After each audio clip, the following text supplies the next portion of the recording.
When Daniel Brooks saved a stranger's dog from rushing traffic on his first night in Chicago, he had no idea the woman sobbing in gratitude on that mansion doorstep would become his boss the very next morning. What started as a midnight rescue spiraled into a forbidden connection that could destroy both their careers. This is the story of how one impulsive moment of kindness ignited a dangerous romance neither could control. Stay until the end, hit that like button, and comment what city you're watching from so I can see how far this story travels. The flight from Denver had been delayed 3 hours. Daniel's suitcases were lost somewhere between terminals, and his daughter's goodbye hug at the airport still burned in his chest like an open wound. 28 years old, and he was starting over. Again. Daniel Brooks stood in the cramped bathroom of his new Chicago apartment, if you could even call it an apartment. The luxury studio the leasing agent had promised turned out to be a converted storage unit with a hot plate and a window that overlooked a brick wall. The shower barely worked. The mattress on the floor smelled like someone else's mistakes. This was supposed to be his fresh start, his chance to build something better for Emma, his 7-year-old daughter who now lived with her grandparents back in Colorado until he could afford a real place. He splashed cold water on his face and stared at himself in the cracked mirror, dark circles under his eyes. Stubble he hadn't bothered to shave. He looked like exactly what he was, a single father who'd clawed his way through law school while raising a child alone, living on instant ramen and 3 hours of sleep, and now betting everything on a job at one of Chicago's most prestigious law firms, Morrison, Hale and Associates. Just seeing the name on his offer letter had made his hands shake. It was the kind of firm that didn't hire people like him, state school graduates with gap years on their resume and no family connections. But somehow, his application had landed on the right desk at the right moment, and now he had exactly 12 hours before he had to walk through those doors and prove he deserved to be there. The anxiety was eating him alive. Daniel checked his phone, 11:47 p.m. He'd been pacing the apartment for 2 hours, running through introductions in his head, imagining every possible way he could screw up his first day. His chest felt tight. The walls seemed closer than they had an hour ago. He needed air. Grabbing his jacket, Daniel stepped out into the September night. Chicago stretched around him, massive and different, alive with sounds he didn't recognize yet. Car horns in the distance, the rumble of the L train, voices echoing from somewhere he couldn't see. In Denver, the nights had been quiet, almost gentle. Here, the darkness hummed with energy that felt almost threatening. He walked without direction, letting the city pull him along. The streets were emptier than he'd expected for a Friday night, just scattered groups of people laughing outside bars and the occasional taxi speeding past. He found himself on a tree-lined path that opened into what a sign identified as Lincoln Park. The park was beautiful in a haunting way, street lamps casting pools of amber light between stretches of shadow, the lake beyond reflecting the glow of downtown skyscrapers. Daniel walked deeper in, breathing the cool air, feeling his heartbeat finally slow. Maybe Chicago wouldn't be so bad. Maybe he could actually do this. That's when he heard the barking, frantic, desperate, close. Daniel turned just as the golden blur exploded from the darkness to his right. A dog, running full speed, eyes wide with terror. No leash, no owner in sight. Just pure panic as the animal sprinted directly toward the street where headlights cut through the night. "Hey!" Daniel shouted. "Stop!" The dog didn't stop. Daniel ran. His feet pounded against the path as he chased the dog toward North Cannon Drive. Car was coming, fast. The driver wouldn't see the dog until it was too late. Daniel's lungs burned. His legs pumped harder. The gap closed. 5 feet, 3 feet. The dog reached the curb. Daniel dove. His hands caught fur and collar just as the car's headlights washed over them. He yanked the dog backward, rolling onto the grass as the vehicle roared past, horn blaring. For a moment, Daniel just lay there, chest heaving, arms wrapped around 70 pounds of trembling golden retriever. "You're okay," he gasped. "You're okay, buddy. I've got you." The dog whimpered and pressed against him, shaking violently. Daniel sat up slowly, keeping one hand firmly on the collar. In the streetlight, he could make out a tag hanging from the leather strap. He squinted at the engraving. Max. If found, please call 312-555-0147 or return to 2847 Willow Crest Avenue. Daniel pulled out his phone and dialed the number. It rang once, twice. On the third ring, someone picked up. Hello? A woman's voice, breathless and strained. Do you have Max? Yeah, Daniel said. I just found him in Lincoln Park. He almost ran into traffic, but he's safe. The sound that came through the phone was somewhere between a sob and a gasp. Oh, thank God. Thank God. Where are you? I'll come get him right now. The address on his tag isn't far from here. I can bring him to you. Are you sure? It's fine, Daniel said. Really, he seems pretty shaken up. Probably better to get him home quickly. Thank you. Thank you so much. I'm at the house, 2847 Willowcrest. I'll be waiting. She hung up, and Daniel looked down at Max, who had stopped shaking but still pressed close to his leg. Come on, boy. Let's get you home. Well, Willowcrest Avenue turned out to be exactly the kind of street Daniel had expected to see in this neighborhood. Pristine sidewalks, ancient oak trees, and houses that probably cost more than he'd earn in a decade. The address led him to a 3-story Victorian mansion set back from the street, all dark stone and elegant windows, with a wrought iron fence surrounding a perfectly manicured lawn. Daniel double-checked the tag. This was definitely the place. He walked up the front steps, Max trotting beside him with renewed energy, as if he knew he was almost home. Before Daniel could knock, the door swung open. A woman stood in the doorway, and for a second, Daniel forgot how to breathe. She was probably in her mid-30s, dressed in a wrinkled charcoal business suit, like she'd just come from the office and hadn't bothered to change. Her dark hair was pulled back in a messy bun with several strands falling loose around her face. She wore minimal makeup, but her features were striking. Sharp cheekbones, full lips, and eyes that looked like they'd been carved from amber. But what struck Daniel most was the expression on her face. Raw, unfiltered relief. "Max!" she cried. The dog bolted forward, and the woman dropped to her knees on the marble entryway, wrapping her arms around him as he licked her face and whined with joy. She buried her face in his fur, and Daniel could see her shoulders shaking. "I'm so sorry," she whispered to the dog. "I'm so sorry, baby.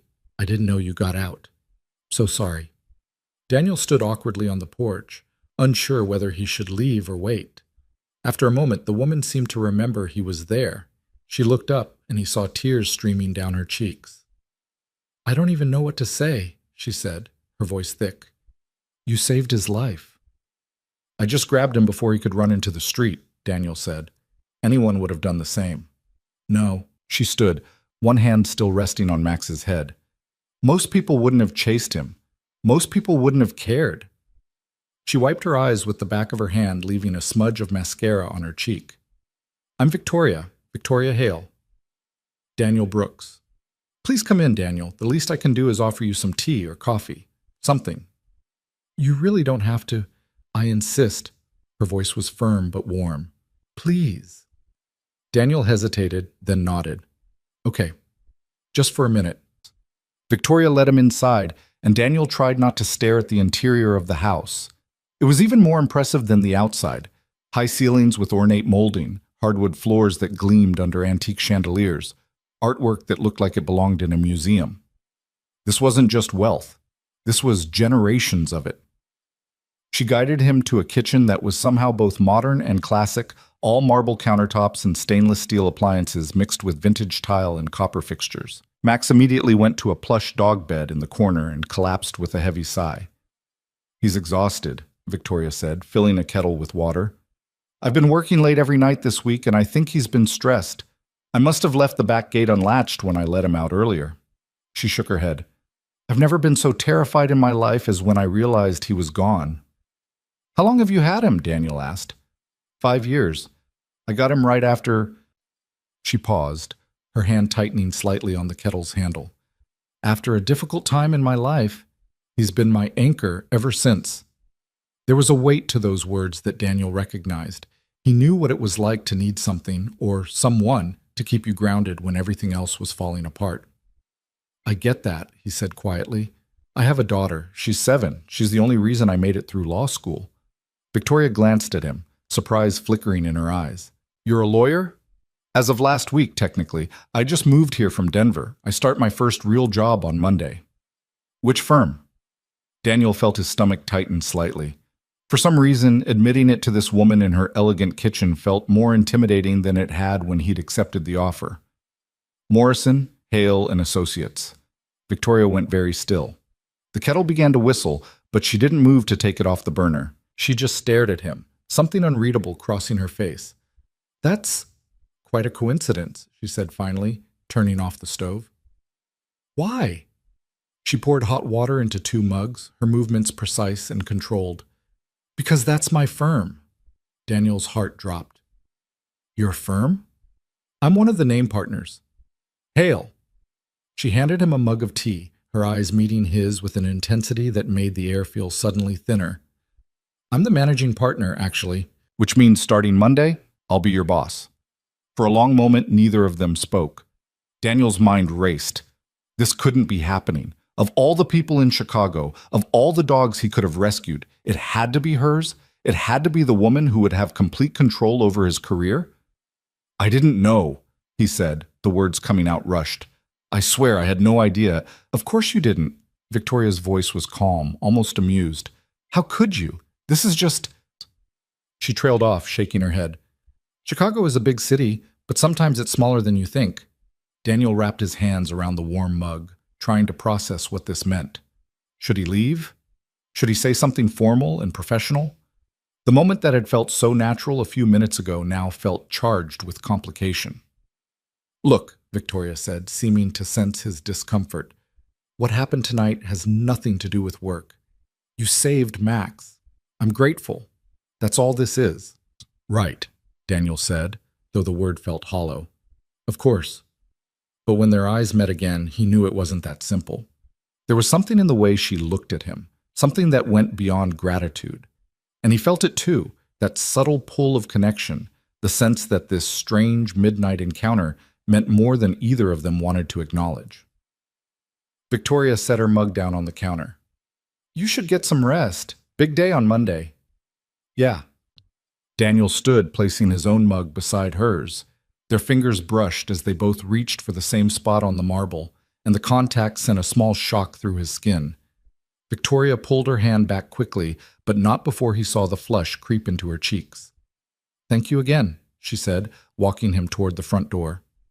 "Really, I don't know what I would have done if something had happened to Max." "I'm just glad I was there," Daniel replied. At the door, Victoria reached into a small table and pulled out a business card. "If you ever need anything, advice about the firm, questions about Chicago, anything at all, don't hesitate to call." Daniel took the card, his fingers closing around the smooth cardstock. Victoria Hale, managing partner, Morrison, Hale and Associates. Her direct line was handwritten at the bottom. "I appreciate that," he said. "I mean it." Her voice dropped slightly, becoming softer. "Starting at a new firm can be overwhelming, especially one like ours. If you need help, I want you to feel comfortable reaching out." There was something in her tone, something that felt personal rather than professional. Daniel met her gaze and saw the same conflict he felt reflected in her amber eyes. This was his boss. This had to stay professional. But the way she was looking at him made that feel impossible. "Good night, Victoria," he said. "Good night, Daniel." He stepped out into the cool September air, and the door closed softly behind him.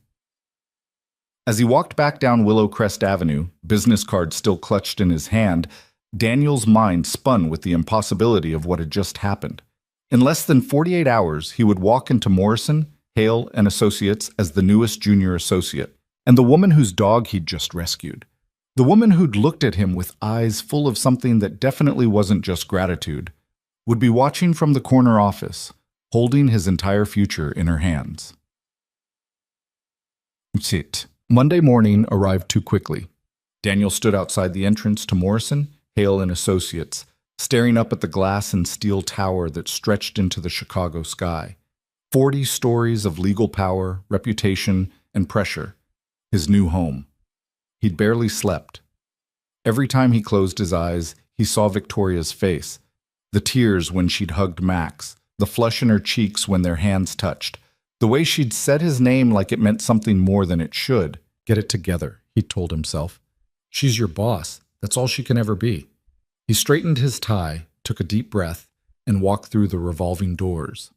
The lobby was intimidating in its elegance: polished marble floors, modernist artwork on the walls, a reception desk that looked like it had been carved from a single piece of black stone.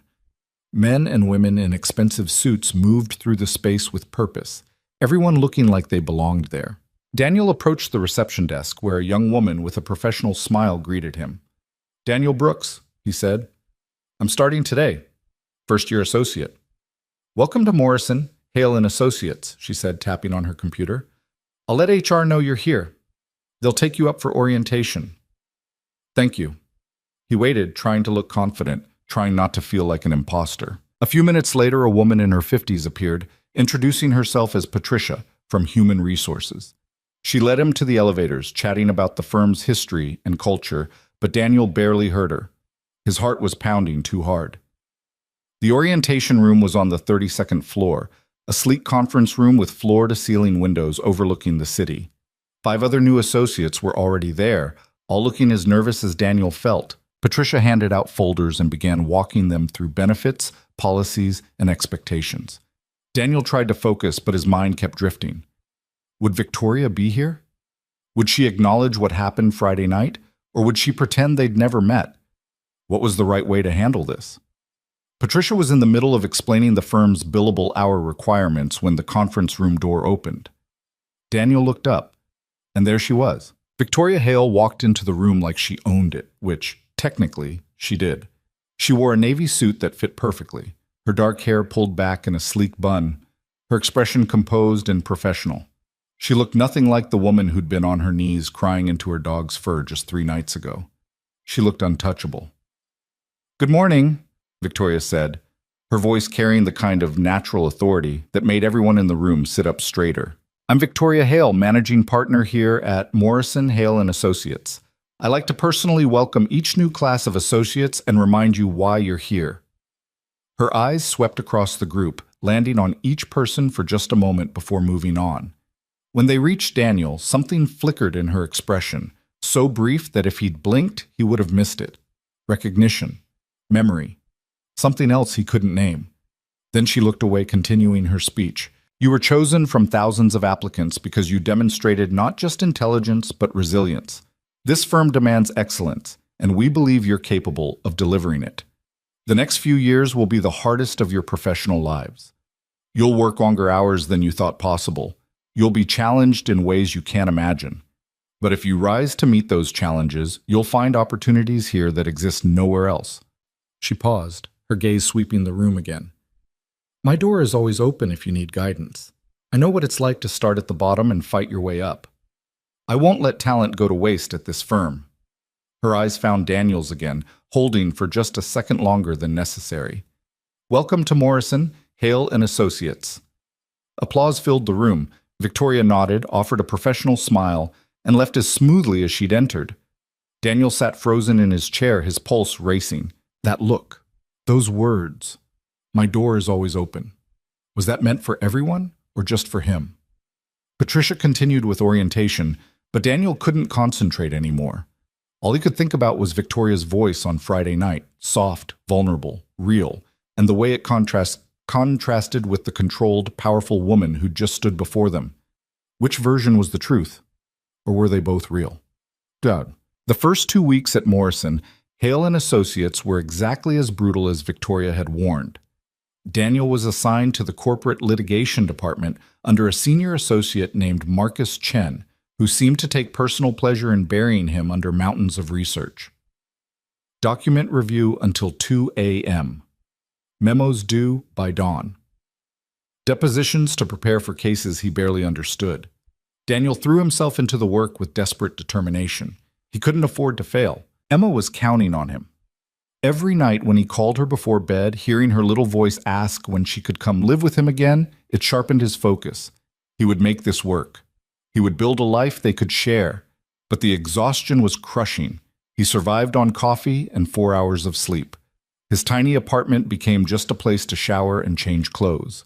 He learned the names of the overnight cleaning crew before he learned the names of half his fellow associates. The only moments of quiet came in the early morning hours when he'd finish a memo and stare out at the Chicago skyline, wondering if he was strong enough to keep this pace.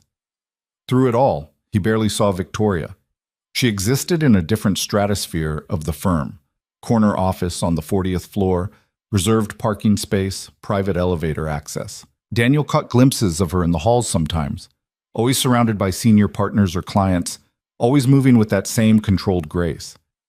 But there were moments when he'd be walking past a conference room and glance through the glass to see her leading a meeting, and their eyes would meet for half a second before she looked away. Moments when he'd be waiting for the elevator and she'd step in beside him, and the air would feel charged with everything they weren't saying. Moments when he'd submit a memo and get feedback that was more detailed than anyone else's, signed with her initials in the margin. Small moments that probably meant nothing, or everything. It was a Thursday night, 3 weeks into his tenure at the firm, when everything changed. Daniel was alone in the library on the 35th floor, surrounded by case law and his own increasingly illegible notes. It was past 10 p.m. Most of the office had emptied hours ago. He was researching a motion for summary judgment that Marcus needed by morning, and he was stuck on a precedent question that he couldn't figure out. His eyes burned. His back ached. He'd read the same paragraph 4 times and still couldn't make sense of it. "You look like you're about to put your head through that table." Daniel looked up sharply. Victoria stood in the doorway of the library, still in her suit, but with her jacket gone and her sleeves rolled up. She held a coffee cup in each hand, and there was a small smile on her lips. "I brought reinforcements," she said, crossing the room and setting one of the cups in front of him. "Black coffee, no sugar. I asked your secretary what you usually order." "You asked my—" Daniel stared at the cup, then at her. "Why?" Victoria pulled out the chair across from him and sat down. "Because I saw your light on from my office and figured you could use some help." "I'm fine," Daniel said automatically. "Just working through a research problem." "The Hendricks case? Summary judgment motion? How did you know?" "I know everything that happens in this firm, Daniel. It's my job." She leaned forward slightly, resting her elbows on the table. "Show me what you're stuck on." For a moment, Daniel considered refusing. He didn't want her to think he couldn't handle the work, but the exhaustion won out. He turned his notes toward her and explained the issue.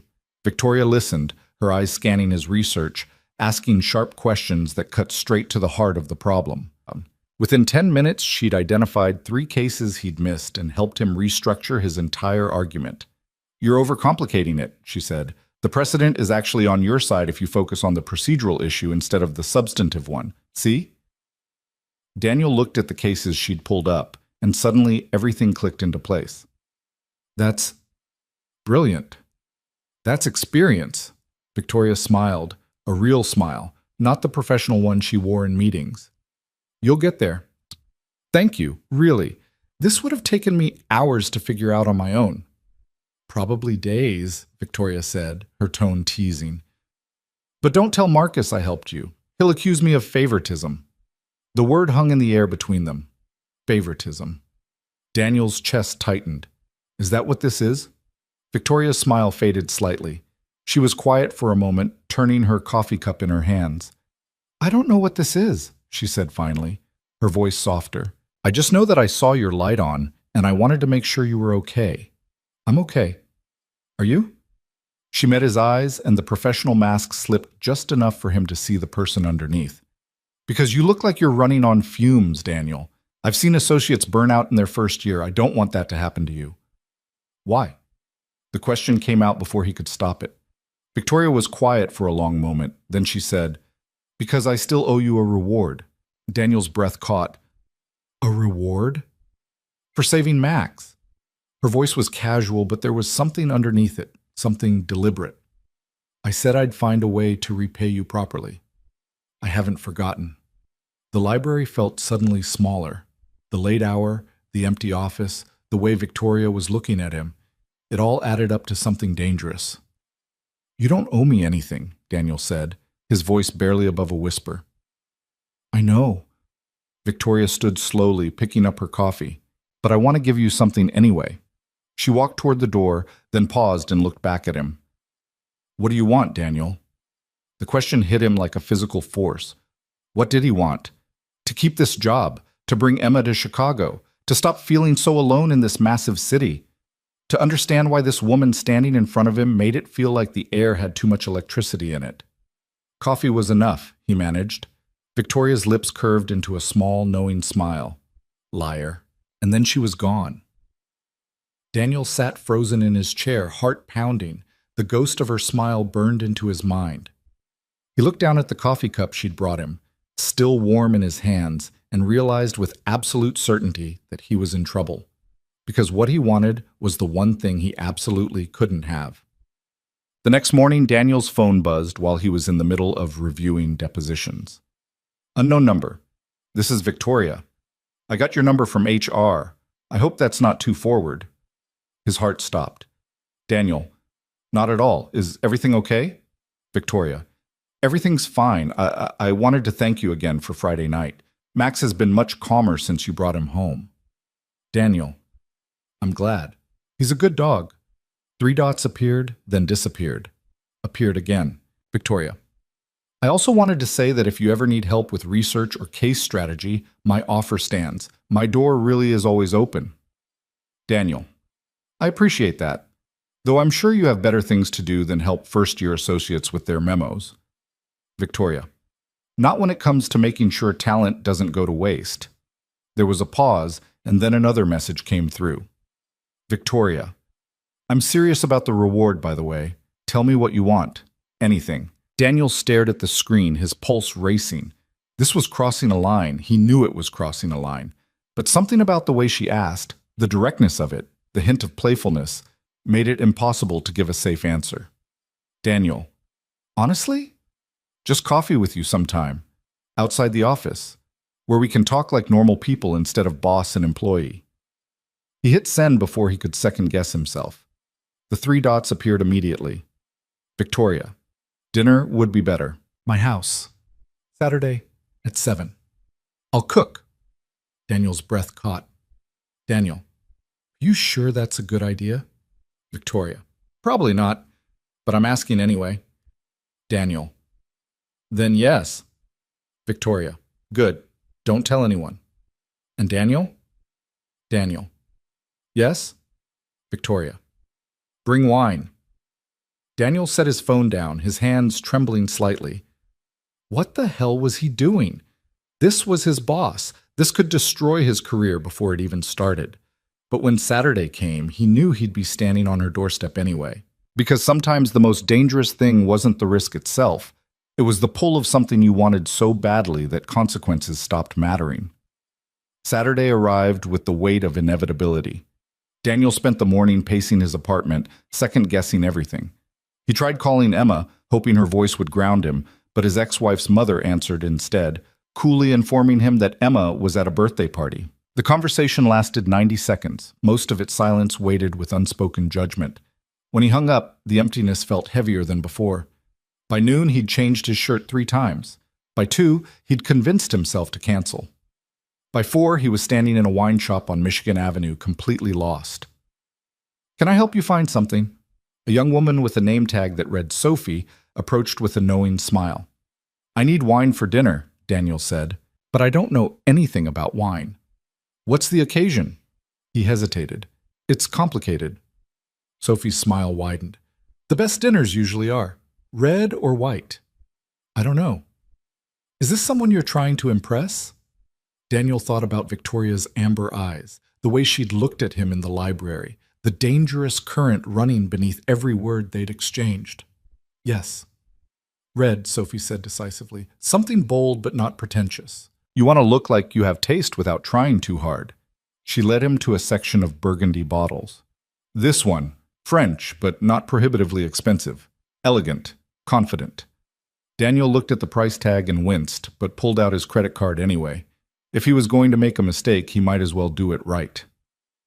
The hours crawled until 7. Daniel showered, shaved, put on the only non-work outfit he owned that didn't look like it came from a college clearance rack. Dark jeans, a charcoal button-down, leather boots he'd bought for Emma's kindergarten graduation and had worn maybe twice since. He stared at himself in the mirror, and the man looking back seemed like a stranger. Nervous, reckless, alive in a way he hadn't felt in years. At 6:47, he grabbed the wine and headed out into the cooling October evening. The walk to Willowcrest Avenue took 20 minutes, each step louder in his head than the last. This was insane. Victoria was his boss. If anyone found out, he'd be finished. But his feet kept moving, carrying him past elegant brownstones and beneath trees just beginning to turn gold, until he was standing once again in front of that Victorian mansion. Every window glowed warm against the twilight. Daniel could see movement inside, a shadow passing through what looked like the kitchen. His hand was halfway to the doorbell when the door opened. Victoria stood framed in the light, and Daniel forgot how to breathe. She wasn't wearing a suit. Instead, she had on dark jeans that fit perfectly, and a cream-colored sweater that made her look younger, softer, more real than she ever did at the office. Her hair was down, falling in dark waves past her shoulders. She wore minimal makeup, just enough to highlight those striking features, and when she smiled, it reached her eyes. "You're early," she said. "I'm nervous," Daniel admitted. "Good, so am I." Victoria stepped aside. "Come in before the neighbors start taking pictures." Daniel crossed the threshold and she closed the door behind him with a soft click that sounded final, like the sealing of a decision neither could take back. Max appeared immediately, tail wagging with such enthusiasm that his entire back half shook. Daniel knelt down and the dog pressed against him, making small sounds of recognition. "He remembers you," Victoria said, watching with an expression Daniel couldn't quite read. "He doesn't usually warm up to people this quickly." "Maybe he just has good taste." Daniel stood, holding out the wine bottle. "I didn't know what you were making, so I took a gamble." Victoria took the bottle, examining the label with what looked like genuine appreciation. "Burgundy, very nice. This will pair perfectly with what I have planned." She gestured toward the kitchen. "Come on, you can keep me company while I finish cooking." The kitchen looked different than it had that first night, warmer, lived in. Music played softly from a speaker on the counter, something instrumental and jazzy. Pots simmered on the stove, filling the air with the scent of garlic and herbs. A cutting board sat on the marble island, covered with fresh vegetables. "You actually cook?" Daniel asked, surprised. "Is that so hard to believe?" Victoria uncorked the wine with practiced ease and poured 2 glasses. "I just figured someone with your schedule would live on takeout." "Most nights I do." She handed him a glass, her fingers brushing his for just a moment. "But I like cooking when I have time. It's the only thing I do that doesn't involve arguing or negotiating. The food either works or it doesn't." She raised her glass. "Two unlikely meetings." "To lost dogs," Daniel countered. Their glasses touched with a soft clink, and they drank. The wine was rich and smooth, warming Daniel from the inside.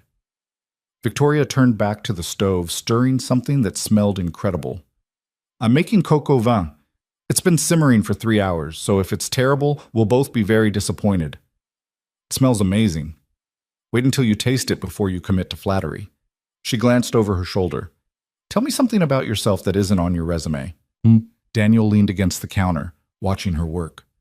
There was something mesmerizing about the way she moved, efficient but unhurried, like everything in her life had been choreographed. "Like what?" "Anything. Your favorite book. What you wanted to be when you were 10. Why you really moved to Chicago." "You already know why I moved here. The job." "That's the professional answer." Victoria added wine from her glass to the pot, then tasted the sauce with a wooden spoon. "I want the real one."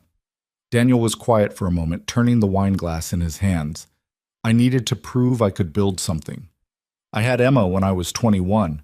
Her mother left when she was 6 months old, just walked out one day and didn't come back.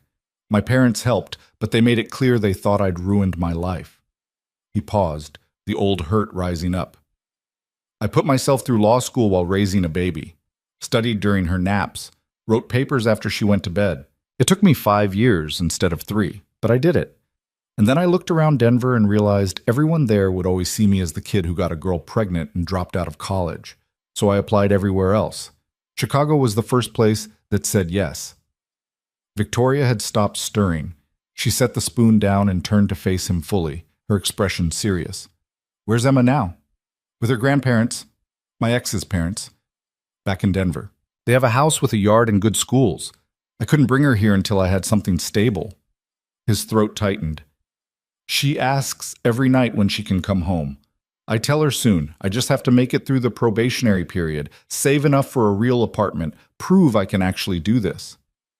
That's a lot of weight to carry. I'm used to it. Victoria crossed to the island and refilled both their glasses. You know what I see when I look at your file? Someone who worked twice as hard as everyone else and still came out on top. That's not luck, Daniel. That's talent and grit. She met his eyes. You belong at this firm. Don't let anyone make you feel otherwise. The intensity in her voice caught him off guard. Is that what you tell all the new associates? No. Victoria's lips curved into a small smile.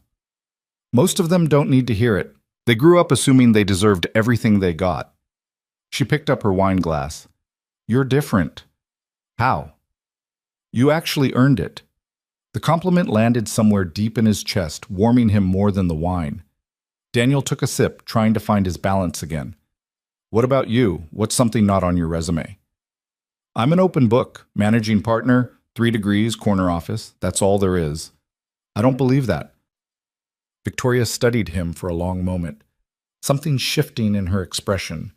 Then she said quietly, I was married once, for about 5 minutes. Daniel blinked. You were? Right out of law school, to another lawyer, Richard. She said the name like it tasted bitter. He was brilliant and ambitious and absolutely certain that we'd build an empire together. Turns out what he really meant was that I'd support his career while he built an empire. She took a long drink. I filed for divorce 18 months in, took back my maiden name, threw myself into work so hard that I made partner in 6 years instead of 10. No kids? No. Richard didn't want them, said they'd be a distraction. Victoria's voice was carefully neutral, but Daniel heard the pain underneath. After the divorce, I told myself I was better off alone. Relationships take time and energy I need for the firm. It's easier not to want things you can't have. Is it? Daniel asked. Easier? Victoria looked at him, and something in the air shifted. The kitchen felt smaller, warmer, charged with the same electricity he'd felt in the library. No, she said softly. It's not. They stood there, glasses in hand, the space between them heavy with everything they weren't saying. Max broke the moment by patting over and pressing his nose against Victoria's leg, whining softly. She laughed, the tension breaking. Someone's hungry. She moved back to the stove, checking the cocoa vien. This needs another 10 minutes. Want to sit outside while we wait? They carried their wine onto a back patio that Daniel hadn't seen during his first visit. It was beautiful in the evening light. Stone pavers, comfortable furniture, planters overflowing with late-season flowers, and a view of the small private garden that backed up to a row of old elm trees. The air was cool, but not cold, perfect for early October. They sat on a cushioned bench, and Max settled at their feet with a contented sigh. This is nice, Daniel said, looking out at the garden. Peaceful. It's my favorite part of the house. In the summer, I eat breakfast out here every morning before work. It's the only time the world feels quiet. Victoria tucked one leg beneath her, turning slightly to face him. Can I ask you something? Sure. Why did you say yes to tonight? Daniel considered lying, giving her some safe answer about being grateful for her mentorship or wanting to network. But the wine and the twilight and the way she was looking at him made honesty feel like the only option. Because I haven't been able to stop thinking about you since the night I found Max, he said. And because when you asked what I wanted, I realized I wanted this, even though I know it's a terrible idea. Victoria's expression didn't change, but he saw something flicker in her eyes. It is a terrible idea. I know. I'm your boss. If anyone found out, it could destroy your career. I know that too. So why are you here? Daniel set his wine glass down on the small table beside the bench. Because I've spent the last 7 years doing the safe thing, the responsible thing. And I'm tired, Victoria. I'm tired of being careful all the time. Just for one night, I wanted to take a risk on something that felt good instead of smart. Victoria was very still, her eyes searching his face. And what if I told you I invited you here for the same reason? Daniel's heart kicked hard against his ribs. Then I'd say we're both in trouble. We are. Victoria reached out slowly, her hand settling on his where it rested on his knee. Her touch was warm, tentative, like she was testing whether this was real. I spent 3 weeks trying to convince myself this was just gratitude, that I was just being a good mentor. But every time I saw you in the office, every time we passed in the hallway, I felt it. Felt what? Like I was waking up after years of being asleep. Her thumb traced small circles on the back of his hand. I haven't wanted anything for myself in so long, Daniel. Just work. Just the firm, just the reputation I've built. And then you showed up with Max and looked at me like I was a person instead of a position. And suddenly I wanted something I have no business wanting. The confession hung in the cooling air between them. Daniel turned his hand over, lacing his fingers through hers. Her palm was warm and soft, and the simple contact felt electric. "What happens now?" he asked. "I don't know." Victoria's voice was barely above a whisper. "I've never done anything like this before." "Neither have I." They sat there, hands intertwined, the evening deepening around them. Max snored softly at their feet. Somewhere in the distance, a car horn honked. The city hummed with its endless energy, but on this patio, time felt suspended. Victoria squeezed his hand, then stood, pulling him up with her. "Come on, dinner's ready." They ate at a small table in the dining room, candles flickering between them, Max stationed hopefully nearby in case anything edible happened to fall. The cocoa van was incredible. Tender chicken in rich wine sauce, perfectly seasoned, the kind of meal that spoke to hours of care. "This is amazing," Daniel said after his first bite. "Don't sound so surprised." Victoria smiled, refilling their wine glasses. They'd moved to a second bottle without him noticing. "I told you I can cook. I'm officially impressed." The conversation flowed easier than Daniel expected. They talked about everything except work. Childhood stories, favorite movies, places they wanted to travel. Victoria told him about growing up in Boston, the daughter of two academics who'd expected her to become a professor. Daniel told her about summers in Wyoming with his grandfather, learning to fish in mountain streams. The wine kept flowing. The candles burned lower. The world outside ceased to exist. At some point, Daniel wasn't sure exactly when, they'd moved to the living room, a beautiful space with high ceilings and a fireplace that Victoria lit with practiced ease. They sat on the couch, closer than they'd been before, the wine making everything feel softer around the edges. "Can I tell you something?" Victoria said, her voice slightly fuzzy with alcohol. "Anything." "I looked at your file before I came to orientation that first day. I wanted to see who the man was that saved Max. And when I read your story, single father, worked through law school, top 15% of your class, despite everything, I was impressed. But I told myself that was all it was. Professional respect." She looked at him, her eyes bright in the firelight. "I was lying to myself." "About what?" "About wanting to know you, not as an associate, as Daniel." He should have pulled back, created distance, remembered all the reasons this was dangerous. Instead, he reached up and tucked a strand of dark hair behind her ear, his fingers lingering against her cheek. "Ask me again," he said. "Ask you what?" "What I want. The reward you keep mentioning." Victoria's breath caught. Her hand came up to cover his where it rested against her face. "What do you want, Daniel?" "This." He leaned closer until their faces were inches apart. "I want this to be real, even if it's just for tonight." "It's real," Victoria whispered. "I'm terrified, but it's real." The kiss happened slowly, both of them moving toward it like gravity, inevitable and overwhelming. When their lips met, Daniel felt something inside him crack open. All the loneliness, all the fear, all the careful control he'd maintained for years. Victoria's hand slid into his hair, pulling him closer, and the kiss deepened into something hungry and desperate. They broke apart, breathless, foreheads pressed together. "We shouldn't," Victoria said, but she didn't pull away. "I know. This could ruin everything. I know. But I don't want to stop. Neither do I." They kissed again, and this time there was no hesitation.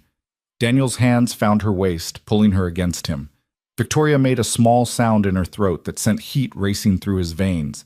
The couch was soft beneath them as they sank into it, hands exploring, mouths desperate, years of loneliness pouring out in every touch. "Daniel?" Victoria breathed against his lips. "Wait." He froze immediately, pulling back. "What's wrong?" "Nothing's wrong." She cupped his face in her hands, her eyes serious despite the flush in her cheeks. I just need you to understand something. If we do this, if we cross this line, there's no going back. We can't pretend it didn't happen. We can't just be boss and employee anymore. I know. It could get complicated, messy. I don't care. You should. But even as she said it, her thumb traced his lower lip. I'm not good at this, Daniel. Relationships, letting people in. I've spent years building walls, and I don't know if I remember how to take them down. Daniel caught her hand, pressing a kiss to her palm. Then we'll figure it out together. No expectations, no promises. Just this. Whatever this is. Victoria studied him for a long moment, and he saw the war happening behind her eyes. Fear and want, caution and recklessness. Everything she'd trained herself to be versus everything she actually felt. Then she made her choice. She kissed him again, and this time there was no stopping. They stumbled toward the stairs, hands tangled together, mouths finding skin, clothes falling away like the last barriers between who they were supposed to be and who they actually were. The bedroom was dark, except for the city lights filtering through the windows. They fell onto the bed in a tangle of limbs and want, and for the first time in longer than Daniel could remember, the world made sense.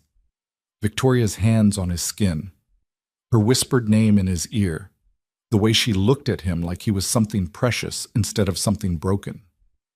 Later, much later, they lay tangled in sheets, Victoria's head on his chest, Max curled up on the floor beside the bed like a guardian. Daniel traced lazy patterns on her bare shoulder, still trying to process what had just happened.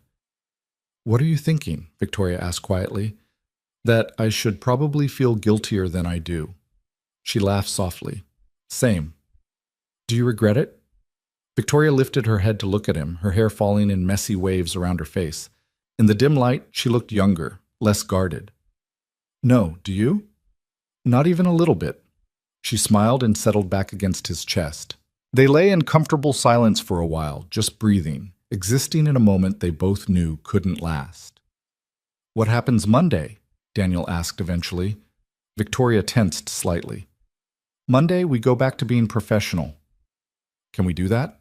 After this?" "We have to." She sat up, pulling the sheet around herself. "Daniel, I meant what I said. This could destroy both our careers if anyone found out, especially yours.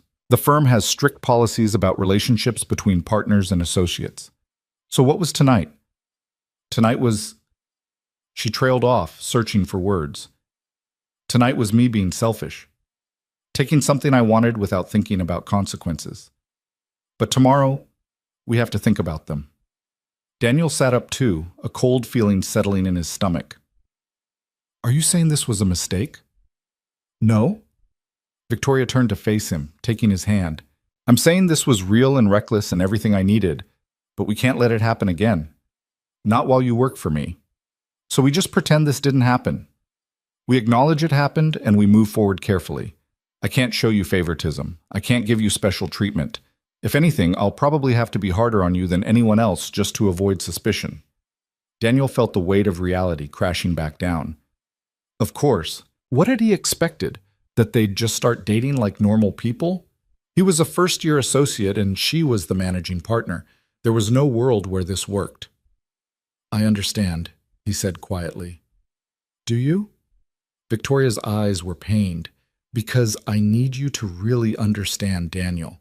At the office, I'm your boss. Nothing more. We can't have moments in elevators or meaningful looks in meetings. We can't do private research sessions in the library. Everything has to be completely professional." "And outside the office?" Victoria was quiet for a long moment. "I don't know. Can we really keep those worlds separate? Or will trying to have both just make everything harder?" Daniel didn't have an answer. He just knew that the thought of going back to polite distance after tonight felt impossible. "Maybe we don't decide tonight," he said finally. "Maybe we just see what happens." Victoria nodded slowly. "Okay, but promise me something." "What?" "If this gets too complicated, if it starts affecting your work or your future at the firm, you'll tell me. I won't let what I want cost you what you've worked for." "I promise." She leaned in and kissed him softly, sadly, like she was already mourning what they couldn't have. Then she laid back down, pulling him with her, and they held each other as the night deepened around them. Daniel didn't sleep much. He just watched the shadows move across the ceiling and felt Victoria breathing against him and wondered how something that felt so right could be so wrong. When dawn started to gray the windows, Victoria stirred. "You should probably go," she whispered, "before the neighbors wake up." Daniel nodded, even though leaving was the last thing he wanted. He dressed quietly, finding his scattered clothes in the dim light. Victoria watched from the bed, sheet pulled up around her, looking vulnerable and beautiful and achingly distant already. At the bedroom door, he paused. "Victoria?" "Yeah?" "Thank you for tonight." She smiled, but it didn't reach her eyes. "Thank you for saying yes." Max walked him to the front door, tail wagging slowly like he knew something sad was happening. Daniel scratched behind his ears one last time, then stepped out into the cold October morning. The walk home felt longer than it had the night before. Chicago was just beginning to wake. Early joggers, delivery trucks, the city preparing for another day. Daniel's phone buzzed in his pocket. A text from Victoria. "Victoria, be safe." That was all. Just 2 words that somehow contained everything they couldn't say. Daniel texted back, "You too." He spent the rest of the weekend trying to process what had happened. Saturday night played on repeat in his mind. The dinner, the conversation, the way Victoria had looked at him in the firelight, the feeling of her skin against his. Every time he closed his eyes, he was back in that moment, suspended between who he was and who he wanted to be. Sunday evening, his phone rang. Emma's grandmother. "She's been asking for you all weekend," the older woman said, her tone sharp with accusation. "I think these long separations are too hard on her, Daniel. She needs stability." "I'm working on getting her here," Daniel said, fighting to keep his voice steady. "I just need a few more months to save up for a bigger place." "Months? She's 7 years old. She doesn't understand months. She just knows her father isn't here." The guilt was a knife in his chest. "Can I talk to her?" "She's already asleep. I'll tell her you called." The line went dead. Daniel sat on his mattress on the floor of his tiny apartment, phone clutched in his hand, and felt the weight of every choice he'd made. He was trying to build a better life, but what if he was just making everything worse? What if the risk he'd taken last night cost him everything that actually mattered? He thought about texting Victoria, but what would he say? That he was scared? That he wanted to see her again even though he knew he shouldn't? That one night with her had made him feel less alone than he'd felt in 7 years? Instead, he set the phone aside and tried to prepare himself for Monday. For walking into that office and pretending his world hadn't shifted completely. For seeing Victoria in a conference room and acting like he didn't know what she looked like in candlelight. For being professional when every part of him wanted to be reckless. Monday morning came too fast. Daniel stood outside Morrison, Hale & Associates at 7:45 a.m., coffee in hand, trying to find the composure he needed. His phone buzzed one last time before he went inside. "Victoria, whatever happens today, remember you earned your place here. Don't let anyone make you doubt that, including me." Daniel read the message 3 times, trying to decode what she meant. Was she preparing him for distance, for coldness, for the walls going back up? He didn't have time to respond before Marcus appeared beside him. "Brooks, you're here early." "Wanted to get a head start on the week," Daniel said, forcing his voice to sound normal. "Good. I need you in my office in 10 minutes.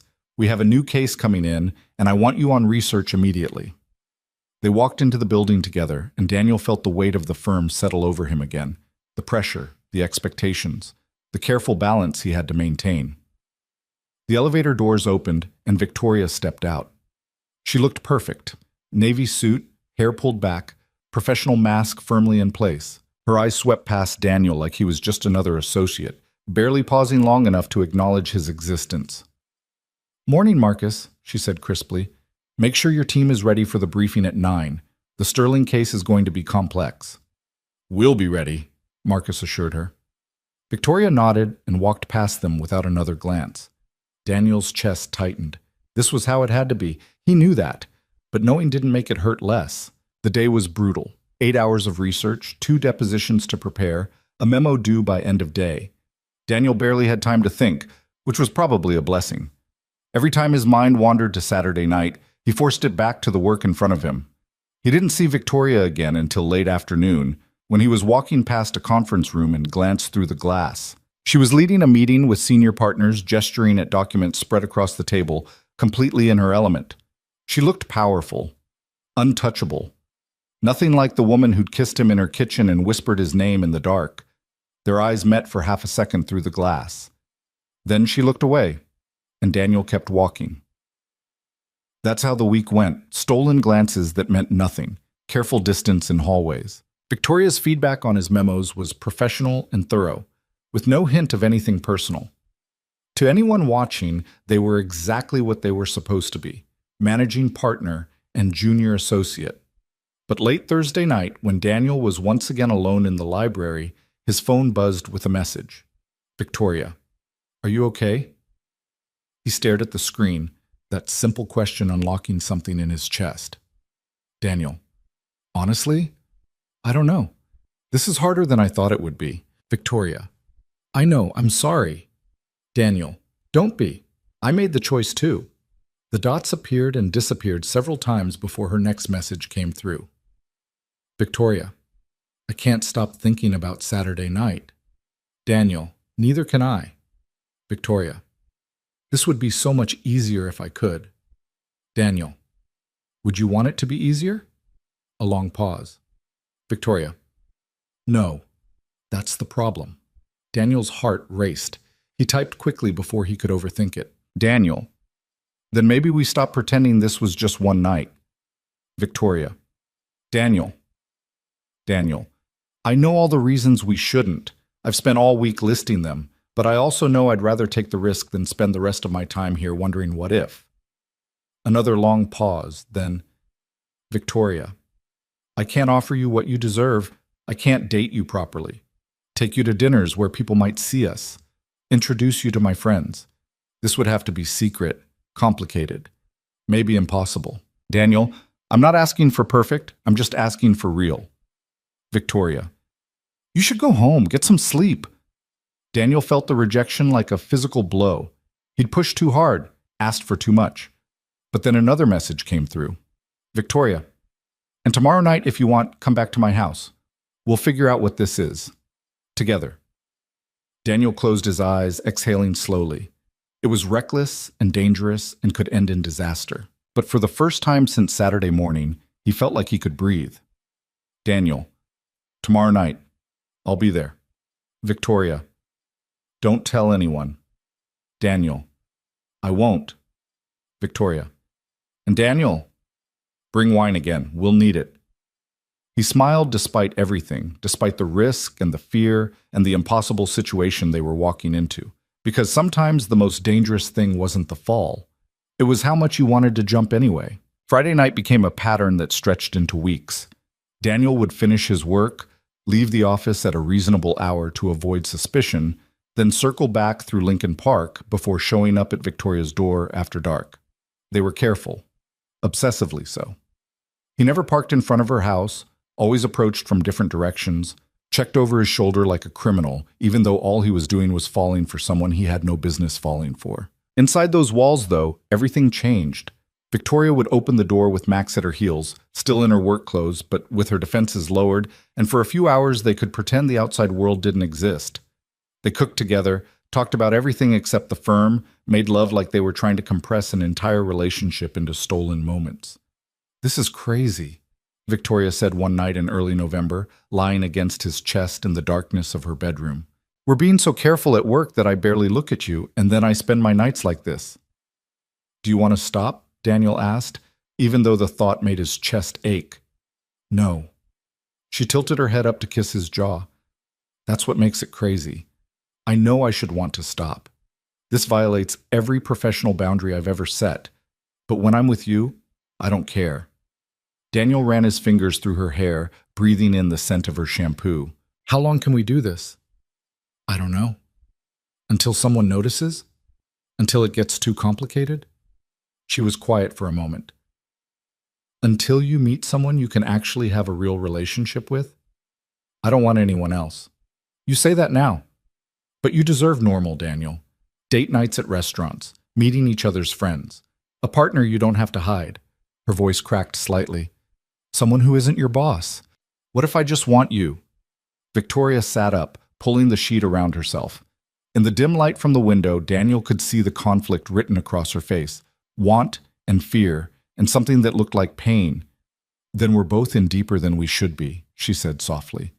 The words hung between them like a confession, and Daniel realized with sudden clarity that this had stopped being casual weeks ago.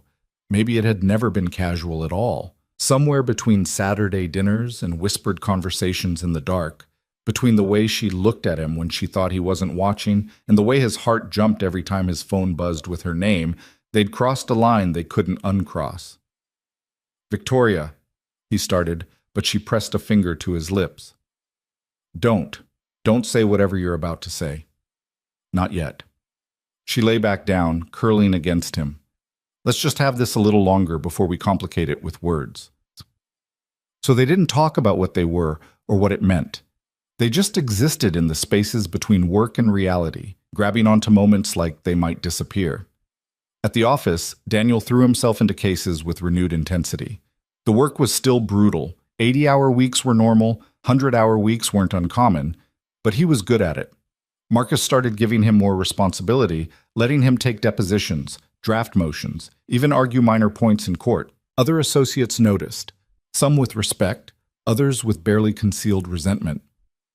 "Brooks is Marcus's golden boy," Daniel overheard one second-year associate say in the break room. "Must be nice to get all the good assignments." "Probably went to the same state school," another laughed. "You know how those networking connections work." Daniel had gritted his teeth and walked away. Let them think what they wanted. He was earning every opportunity through work, not connections. Victoria made sure of that. If anything, she was harder on him than anyone else. Her feedback on his memos borderline harsh, her comments in meetings professionally distant. But late at night, she'd trace the tension from his shoulders and whisper that his work was brilliant, that he was going to be an incredible lawyer, that she was proud of him. Those private affirmations mattered more than any public praise could. The first real crack in their carefully constructed world came in mid-November. Daniel was working on a major case, a corporate merger with complicated antitrust implications, when Marcus called him into his office. "The Sterling-Morrison merger," Marcus said without preamble. "Victoria wants fresh eyes on the regulatory filings. She specifically requested you review the SEC documents and flag any issues." Daniel's stomach tightened. "She requested me specifically?" "Said she was impressed by your attention to detail on the Hendricks case." Marcus handed him a thick file. "This is priority 1. She wants your analysis by Monday morning."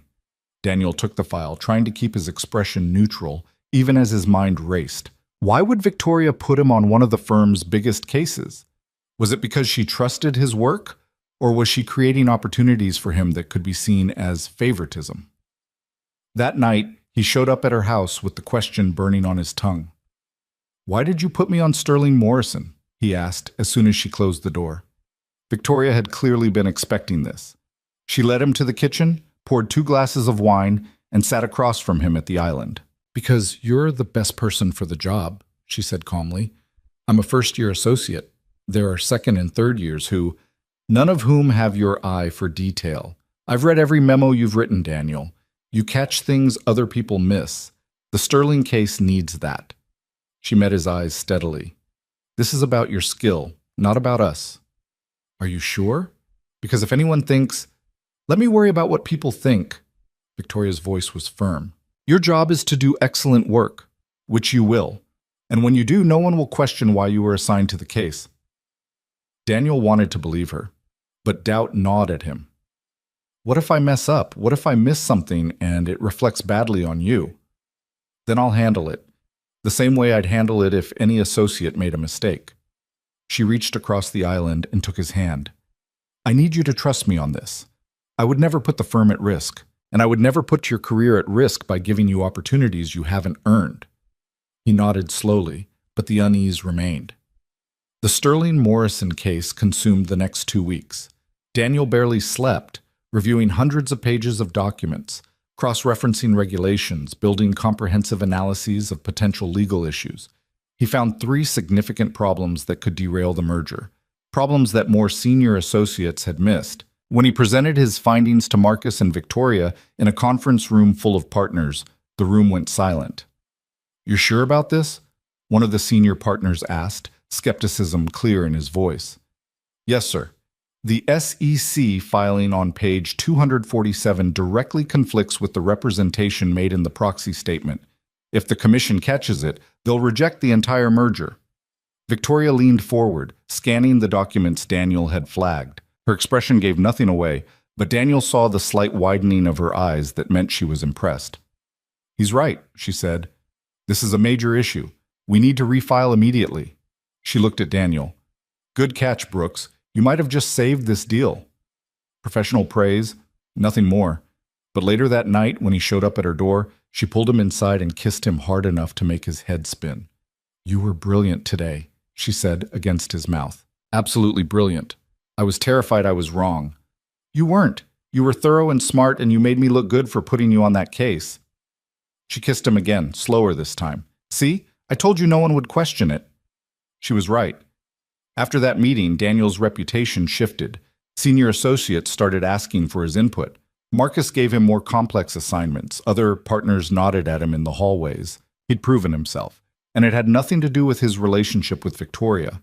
But success brought new problems. As Daniel became more visible at the firm, maintaining secrecy became harder. People paid attention to him now. They noticed when he left early or came in late. They asked about his personal life, where he lived, whether he was dating anyone.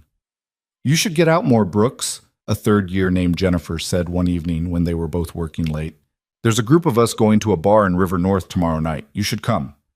I appreciate it, but I have plans, Daniel said. You always have plans.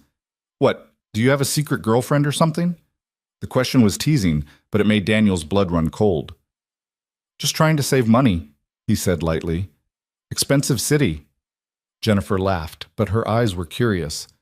Well, the offer stands. We should get to know you better. That night, Daniel told Victoria about the conversation. Maybe you should go, she said quietly. They were in her living room, Max asleep between them on the couch. Make friends. Build relationships at the firm. It'll look suspicious if you're always isolated. I don't want to go drinking with them. I want to be here with you. I know, but we have to be smart about this. Victoria's expression was troubled. People are starting to notice you. That's good for your career, but it means you need to seem normal, available. I'm not available. They don't know that, and they can't know that. She took his hand. I'm serious, Daniel. If you want to protect what we have, you need to maintain appearances. Go to the happy hours, be friendly. Maybe even let people think you're dating. The suggestion felt like a betrayal, even though he knew she was right. I don't want to lie about us. We're already lying about us. Every day at the office is a lie. Her voice was sad. This is just another layer of protection. So Daniel started going to the social events. He had drinks with associates, attended firm parties, made conversation about sports and cases and Chicago restaurants he'd never been to. He learned to smile and deflect questions about his personal life, to seem friendly and normal and completely unattached. It worked. People stopped asking. The curiosity faded. He became just another hardworking associate trying to make it at a demanding firm. But the double life was exhausting. One Friday in early December, Daniel was so tired he could barely think straight. He'd worked 90 hours that week, barely seen Emma during their nightly phone calls, and hadn't been to Victoria's house in 4 days because of overlapping deadlines. When he finally finished a motion at 11 p.m., all he wanted was to collapse. His phone buzzed. Victoria, my house, 20 minutes, please. Daniel stared at the message. He was exhausted. He should go home. But the please got him. Victoria never said please. 23 minutes later, he was at her door. She looked as tired as he felt, still in her suit, her hair falling out of its bun. But when she saw him, relief washed over her face. I'm sorry, she said. I know you're exhausted. I just needed to see you. What's wrong? Victoria pulled him inside. Max greeted him with less enthusiasm than usual, seeming to sense his owner's mood. She led Daniel to the couch and sat close to him, taking his hand. I had dinner with my parents tonight, she said. They're in town for a conference. And the whole time, all I could think was that I'm lying to everyone in my life. My parents think I'm married to my work. My colleagues think I'm this untouchable professional who doesn't need anyone. And the only person who actually knows me is someone I have to pretend doesn't exist for 40 hours a week. Daniel squeezed her hand. I know. It's hard. Is it worth it? The question came out raw, vulnerable. Are we worth all this hiding and lying and constant fear of being discovered? Do you want the truth? Always. Daniel turned to face her fully. Every time I have to pretend you're just my boss, it kills me a little. Every time someone asks about my personal life, and I have to make up some excuse, I hate it. This is the hardest thing I've ever done, and I spent 7 years raising a baby alone while going to law school. Victoria's face fell. Then maybe we should, but Daniel continued, when I'm here with you, when I can actually be myself instead of performing some version of who I'm supposed to be, I feel more alive than I've felt since Emma was born. You make me remember that I'm more than just a father or an associate or someone trying to prove he belongs. You make me feel like Daniel, just Daniel, and that's worth every lie, every careful moment, every second of fear. Tears were streaming down Victoria's face. You're making this very hard. What? Trying to convince myself we should end this before someone gets hurt. She wiped her eyes. Because I feel the same way. You're the first person in years who looks at me and sees Victoria, not the managing partner, and I don't want to give that up. Then don't. It's not that simple. Why not? Victoria stood, pacing to the window. Outside, Chicago glittered with a million lights, beautiful and indifferent. Because I'm falling in love with you, Daniel, and that terrifies me. The words hit him like a physical force. She didn't turn around, just stood there with her arms wrapped around herself, silhouetted against the city. Daniel stood and crossed to her, placing his hands gently on her shoulders. She leaned back against him, and he wrapped his arms around her waist. I'm falling in love with you too, he whispered into her hair. And yeah, it's terrifying, but I'd rather be terrified with you than safe without you. Victoria turned in his arms, her eyes searching his face. What if this destroys everything we've worked for? What if it doesn't? She kissed him then, and it felt different than all the other times. Less desperate, more certain. Like a promise being made instead of a risk being taken. They made love that night with a new intensity. Every touch weighted with the truth they'd finally spoken aloud. Afterwards, lying tangled together in her bed, Daniel felt something shift. This wasn't casual anymore. This wasn't just stolen moments. This was real and serious and absolutely terrifying. What do we do now? He asked. We keep being careful, Victoria said. We keep protecting this, and we hope like hell we can figure out how to make it work.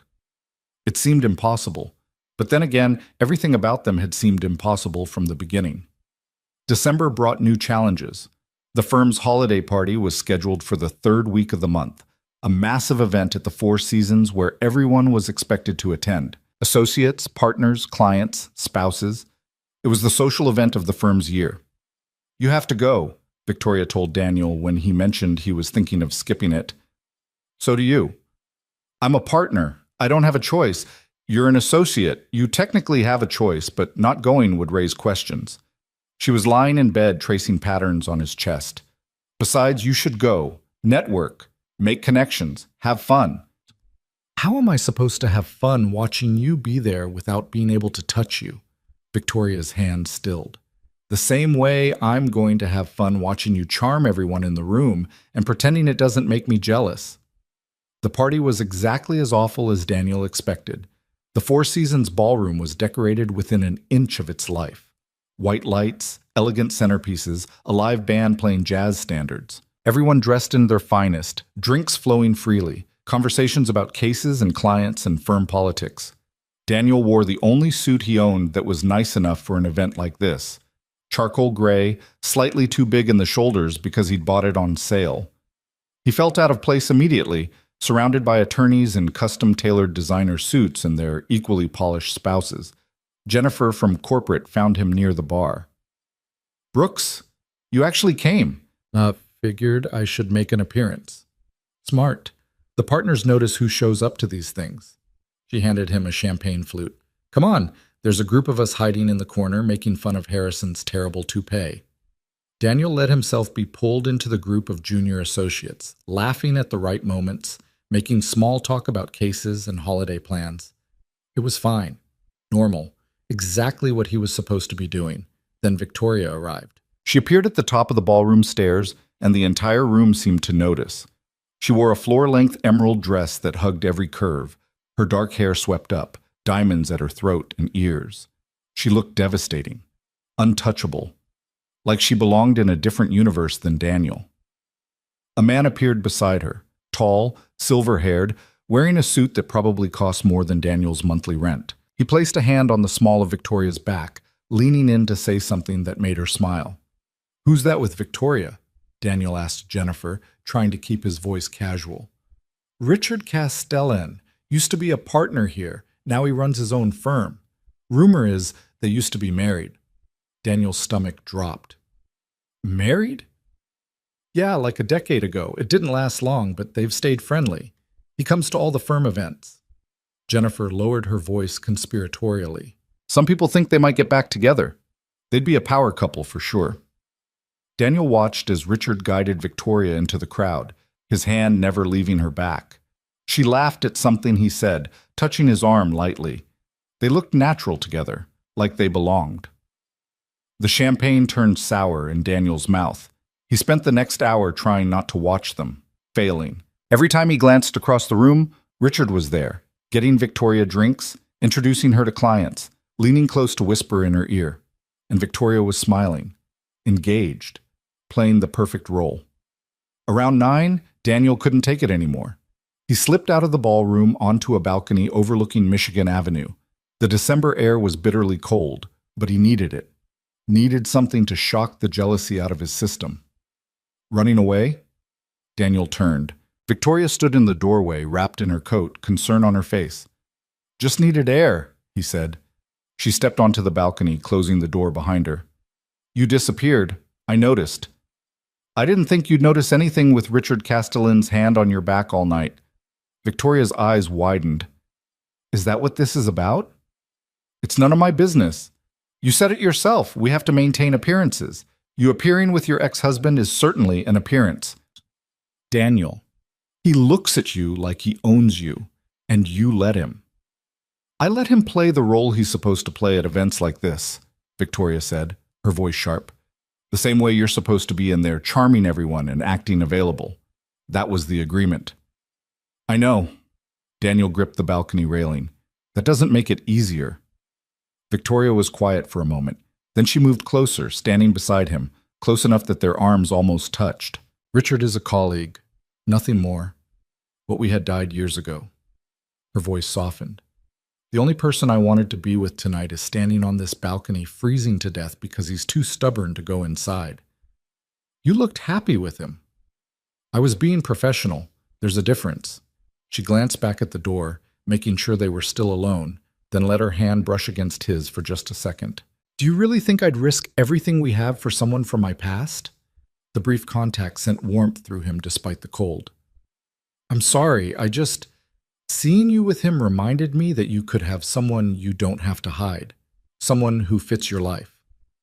"I don't want someone who fits my life. I want you." Victoria's voice was fierce. "Even if you make everything complicated and messy and terrifying, I want you." Daniel finally looked at her, seeing the truth in her eyes. "How much longer do we have to do this?" "I don't know. But I promise you, what we have is real. Everything else is just theater." They stood there in the cold, as close as they dared, until Victoria's phone buzzed. "I have to go back in," she said reluctantly.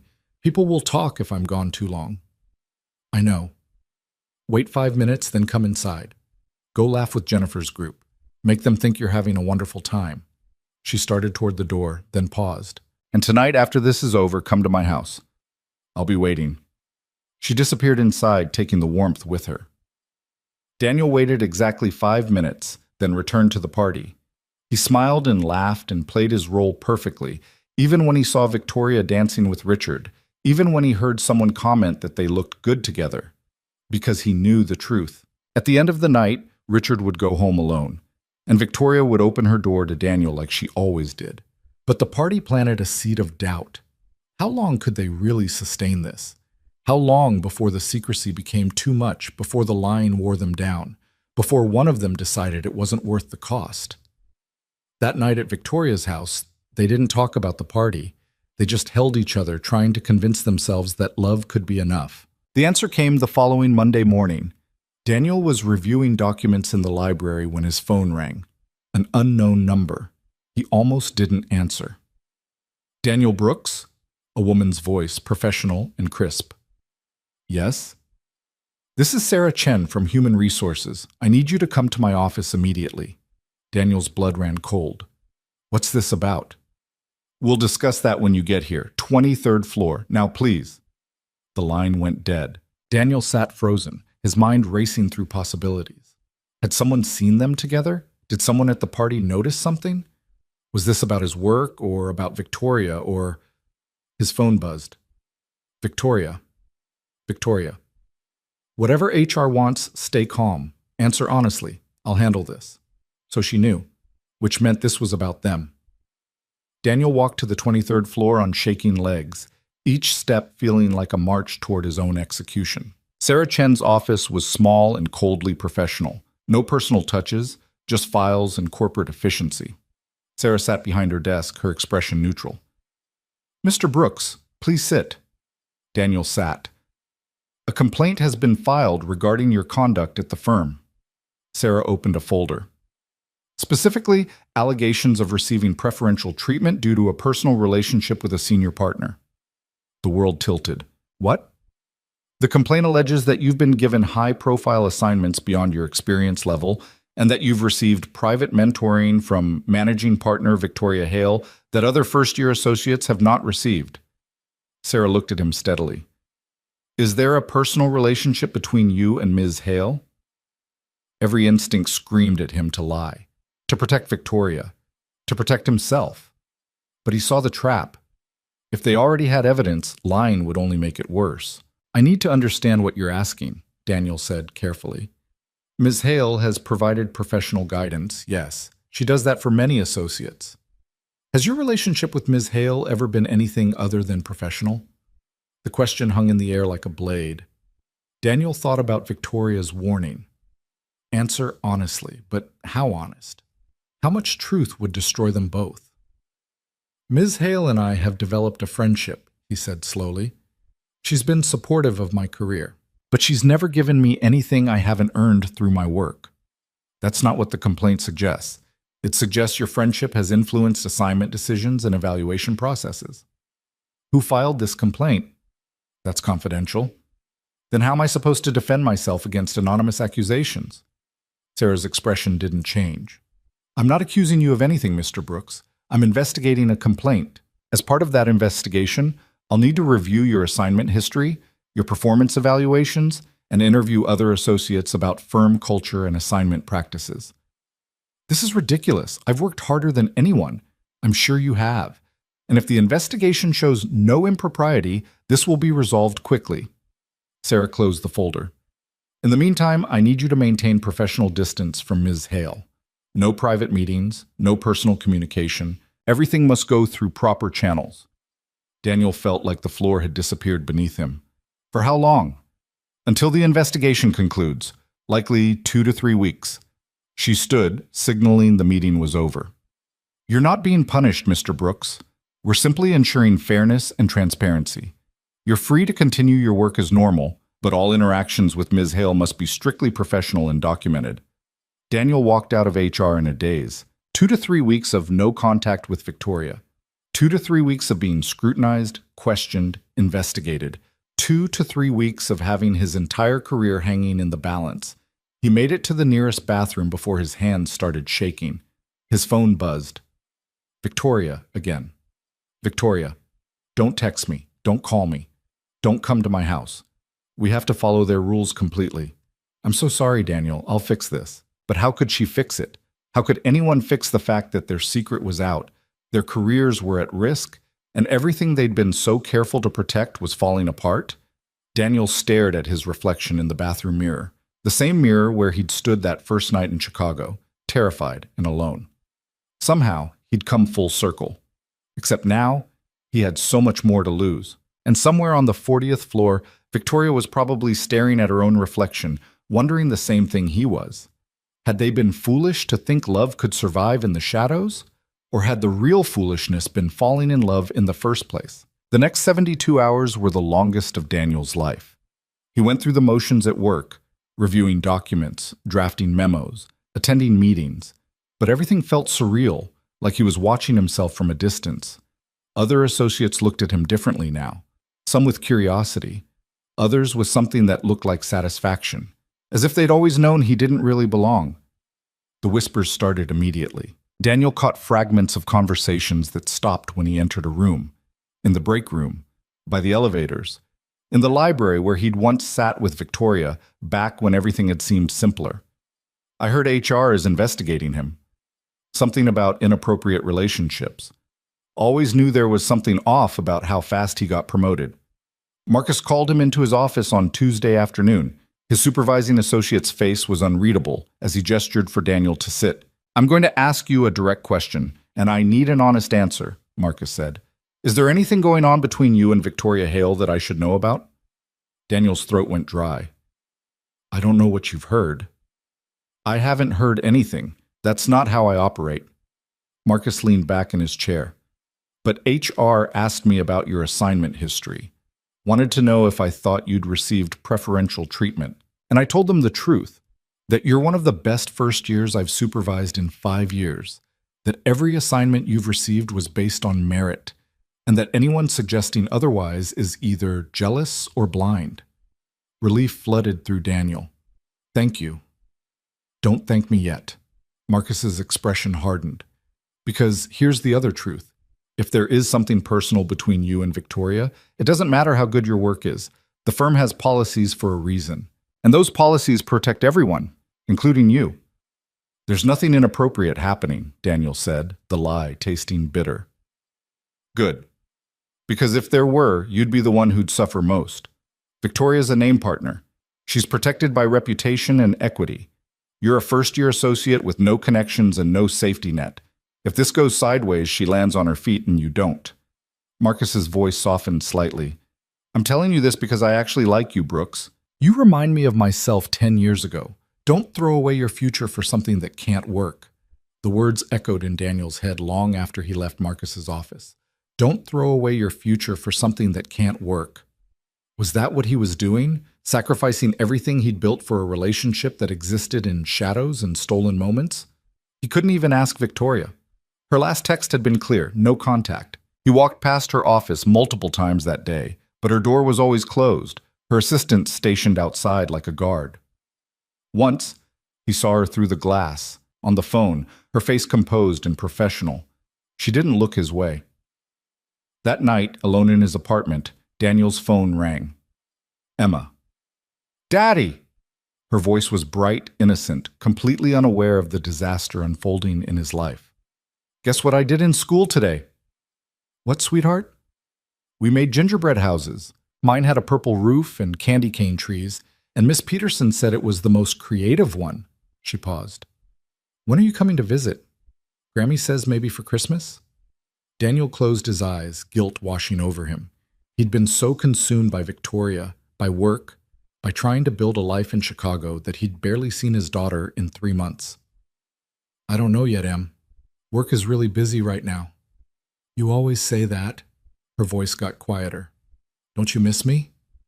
"Every single day. You know that." "Then why can't I come live with you? I don't care if the apartment is small. We could share a room like we used to." "Soon, baby, I promise. I just need a little more time to get everything ready." But even as he said it, Daniel wondered if that promise meant anything anymore. If the investigation went badly, he wouldn't just lose his job at Morrison, Hale and Associates. His reputation would be destroyed. No other firm would touch him. And then what? Moving back to Denver in disgrace? Proving his parents right that he'd ruined his life? Emma chattered on about school and friends and the snow that had started falling in Denver. And Daniel tried to focus on her voice instead of the panic clawing at his chest. When they finally hung up, he sat in the dark apartment, staring at the brick wall outside his window, and wondered how everything had gone so wrong so quickly. His phone buzzed. Not Victoria. He'd been checking obsessively. Jennifer. Jennifer. "Hey, I know things are weird right now, but some of us are grabbing drinks if you want to come." No pressure. Daniel almost declined. Then he thought about Marcus's words, about maintaining appearances, about protecting whatever future he might still have. Daniel. "Sure. Where?" An hour later, he was in a dimly lit bar in River North, surrounded by associates who were either genuinely trying to be supportive or fishing for gossip. Daniel couldn't tell which. "So, what's the investigation actually about?" a second year named Tom asked after his third beer. "The rumors are all over the place." "Someone thinks I got special treatment," Daniel said carefully. "I didn't. End of story." "But there's got to be more to it than that," Jennifer pressed. "HR doesn't launch full investigations over nothing. Maybe someone was just looking for a reason to take me down." Daniel finished his whiskey, signaling for another. "I'm the new guy, easy target." "Or," Tom said, lowering his voice, "maybe someone saw something they shouldn't have." The table went quiet. Daniel felt everyone's eyes on him. "Saw what?" he asked, keeping his voice level. Tom shrugged, but his expression was knowing. "I'm just saying you disappear a lot of evenings. And Victoria's always the last one to leave the office. And you both happen to duck out of the holiday party around the same time. You're connecting dots that don't exist," Daniel said flatly. "Am I?" Tom leaned back, enjoying himself now. "Because from where I'm sitting, it explains a lot. The assignments, the mentoring, the fact that she knows your coffee order. Everyone's coffee order is in the system," Jennifer interjected, shooting Tom a warning look. "You're being an ass." "I'm being observant." Daniel stood abruptly. "I think I'm done here." "Come on, Brooks, don't be sensitive."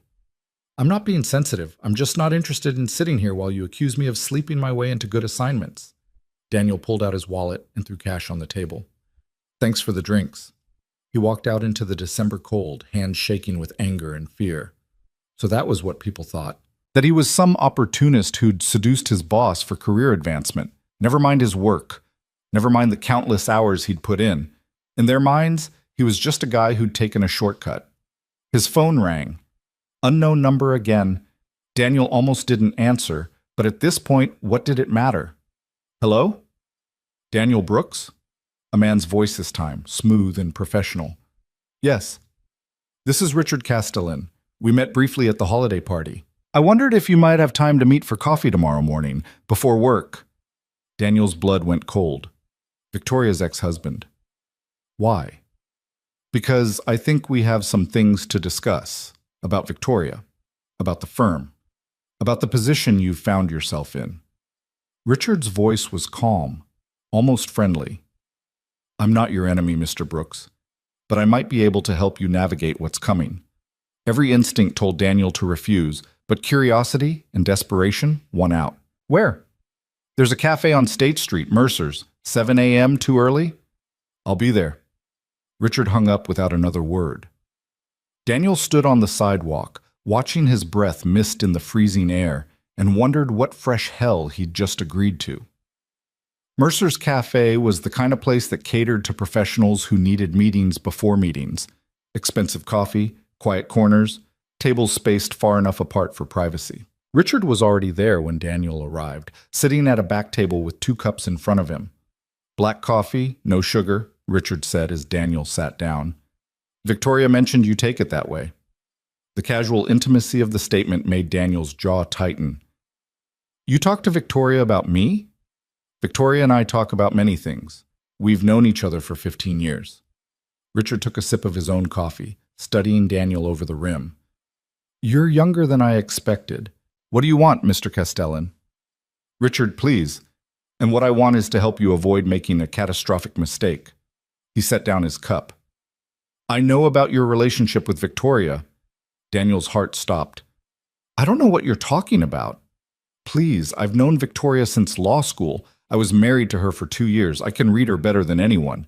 Richard's voice was matter-of-fact. "She looks at you the way she used to look at me, back when we were young and stupid and thought love conquered all." "This isn't any of your business." "Actually, it is. Because I care about Victoria, and I don't want to see her destroy everything she's built for a relationship that has no future." Daniel stood. "I'm not listening to this." "Sit down, Daniel." Richard's voice hardened. "I'm trying to help you. The investigation isn't going away. Someone filed a formal complaint, which means HR has to follow through. They're going to dig into every interaction you and Victoria have had, every assignment, every meeting, every moment you've spent together." Daniel sat slowly. "How do you know this?" Because I still have friends at the firm, and because I understand how these things work. Richard leaned forward. Here's what's going to happen. The investigation will conclude that while there's no hard evidence of impropriety, there's enough circumstantial evidence to raise concerns. HR will recommend that you be reassigned to a different supervising partner to eliminate any appearance of favoritism. That's actually reasonable? On the surface, yes, but it also creates distance between you and Victoria, makes it harder to maintain whatever relationship you have. And eventually, one of two things happens. Either you continue the relationship and eventually get caught, destroying both your careers, or the relationship withers from the strain and you both end up resenting each other. Daniel's hands tightened around his coffee cup. Why are you telling me this? Because I don't want Victoria to make the same mistake twice. Richard's expression softened. When we were married, I convinced her to sacrifice her career ambitions for mine, told her we'd build something together, when really I meant she'd support me while I built my empire. By the time she realized what was happening, she'd lost 3 years of momentum. It took her twice as long to make partner because of me. I'm not asking her to sacrifice anything. You don't have to ask. The relationship itself is the sacrifice. Richard's voice was gentle now, almost kind. You're a first-year associate. She's the managing partner. There's no version of this where both of you get what you want. Either she compromises her position at the firm to be with you, or you compromise your career to avoid damaging hers, or you both keep lying until the lies destroy you. The words hit Daniel like physical blows because they were exactly what he'd been afraid to acknowledge. What do you want me to do? Daniel asked quietly. End it, before it gets worse. Let the investigation conclude, accept the reassignment, and move on with your career. Victoria will understand. Deep down, she probably knows it's the right thing to do. And you just happen to be giving me this advice out of the goodness of your heart? Richard smiled, but it didn't reach his eyes. I'm giving you this advice because I've known Victoria for 15 years, and I know what she needs. Stability, partnership with an equal. Someone who can stand beside her without either of them having to hide. He paused. Someone like me. There it was. The real agenda. You want her back, Daniel said. I never stopped wanting her. I just finally understand what I did wrong the first time. Richard finished his coffee. Think about what I said, Daniel. You seem like a decent guy. You deserve a career that isn't tainted by scandal. And Victoria deserves someone who can give her everything, not just stolen moments and constant fear. He stood, leaving cash on the table for both coffees. The investigation concludes next week. Make your decision before then. Richard walked out, leaving Daniel alone with his thoughts and a cold cup of coffee. The worst part was that Richard wasn't wrong. Everything he'd said was rational, logical, probably true. The relationship was unsustainable. Someone would get hurt, likely both of them. But knowing something intellectually and accepting it emotionally were different things. Daniel sat in that cafe for another hour, watching Chicago wake up around him, and tried to imagine his life without Victoria. No more Friday nights at her house. No more whispered conversations in the dark. No more feeling like someone actually saw him, understood him, wanted him for exactly who he was. The thought made his chest ache. His phone buzzed. Marcus, need you in the office early. New case just came in. Big one. Daniel forced himself to move, to put one foot in front of the other, to return to the world where he was just an associate doing his job. The new case was indeed big, a massive corporate fraud investigation that would require months of document review and analysis. Marcus handed Daniel a stack of files that could have doubled as a weightlifting set. This is going to consume your life for the next few weeks, Marcus said. 80, 90-hour weeks minimum. I need your full focus. Can you do that?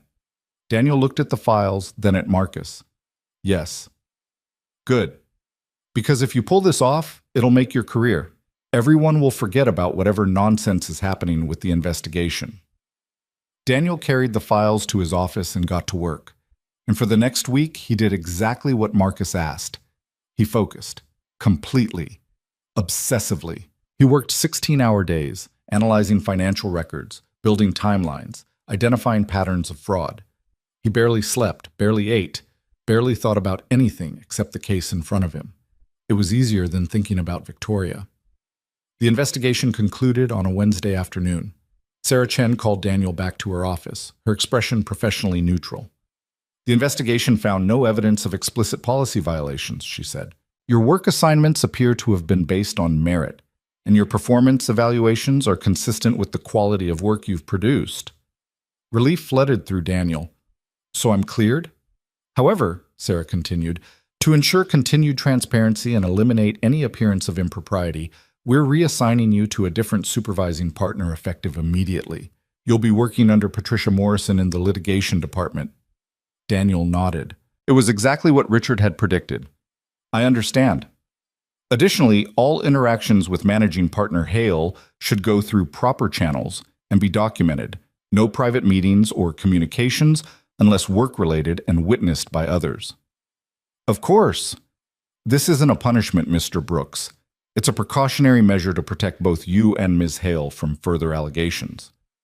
I understand, Daniel repeated, even though understanding didn't make it hurt less. You're free to go. Patricia is expecting you in her office this afternoon to discuss your new assignments.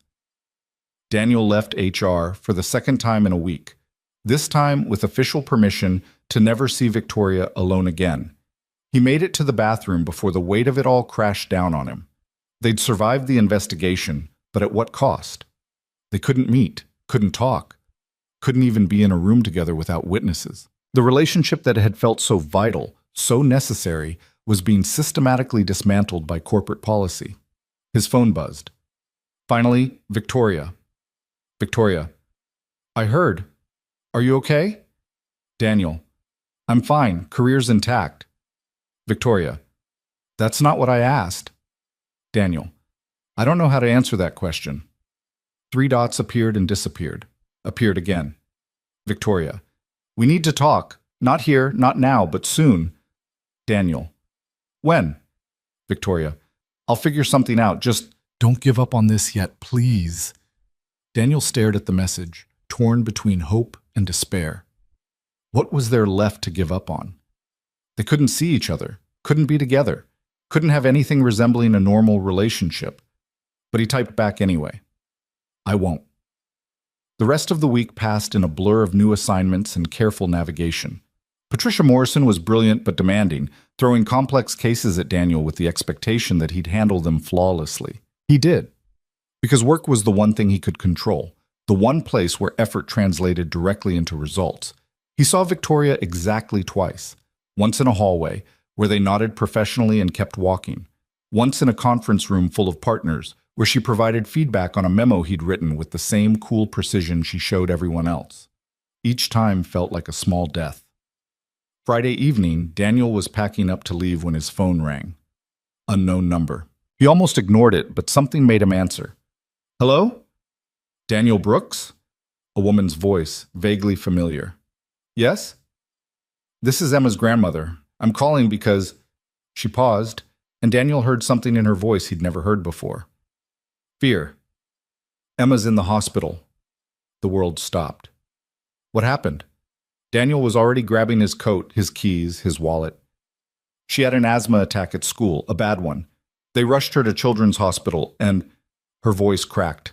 They have her stabilized now, but the doctor wants to keep her overnight for observation. She's asking for you. I'm getting on the next flight. Tell her I'm coming. Tell her I love her. Daniel, I know we've had our differences, but I think maybe she needs to be with you, full time.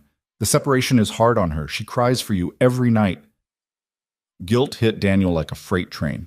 He'd been so focused on building a career, on Victoria, on navigating firm politics, that he'd left his daughter with people who loved her but weren't him. She needed her father. Not in 3 months or 6 months or whenever he finally saved enough for a perfect apartment. Now. I'll bring her back with me, Daniel said. I'll figure it out. I'll make it work. He hung up and immediately started searching for flights. The next one to Denver left in 3 hours. He could make it if he left now. Daniel grabbed his bag and ran for the elevator. As the doors started to close, a hand stopped them. Victoria stepped in, looking as shaken as he felt. I heard, she said quietly. The elevator was empty, just the 2 of them for the first time in a week. Your assistant mentioned it to someone in the hallway. Is Emma okay? I don't know. I need to get to the airport. I'll drive you. Victoria, we can't. I don't care what we can and can't do. Your daughter is in the hospital, and you need to get to her. I'm driving you to the airport. Her voice left no room for argument. They didn't speak in the car. Victoria navigated Chicago traffic with fierce concentration while Daniel sat in the passenger seat, hands clenched together, praying to a universe he wasn't sure was listening that Emma would be okay. At O'Hare, Victoria pulled up to departures and turned to face him. Call me when you land. Let me know she's okay. The investigation? Screw the investigation. This is your daughter. Victoria's eyes were fierce. Call me, Daniel. He nodded, then impulsively leaned across and kissed her.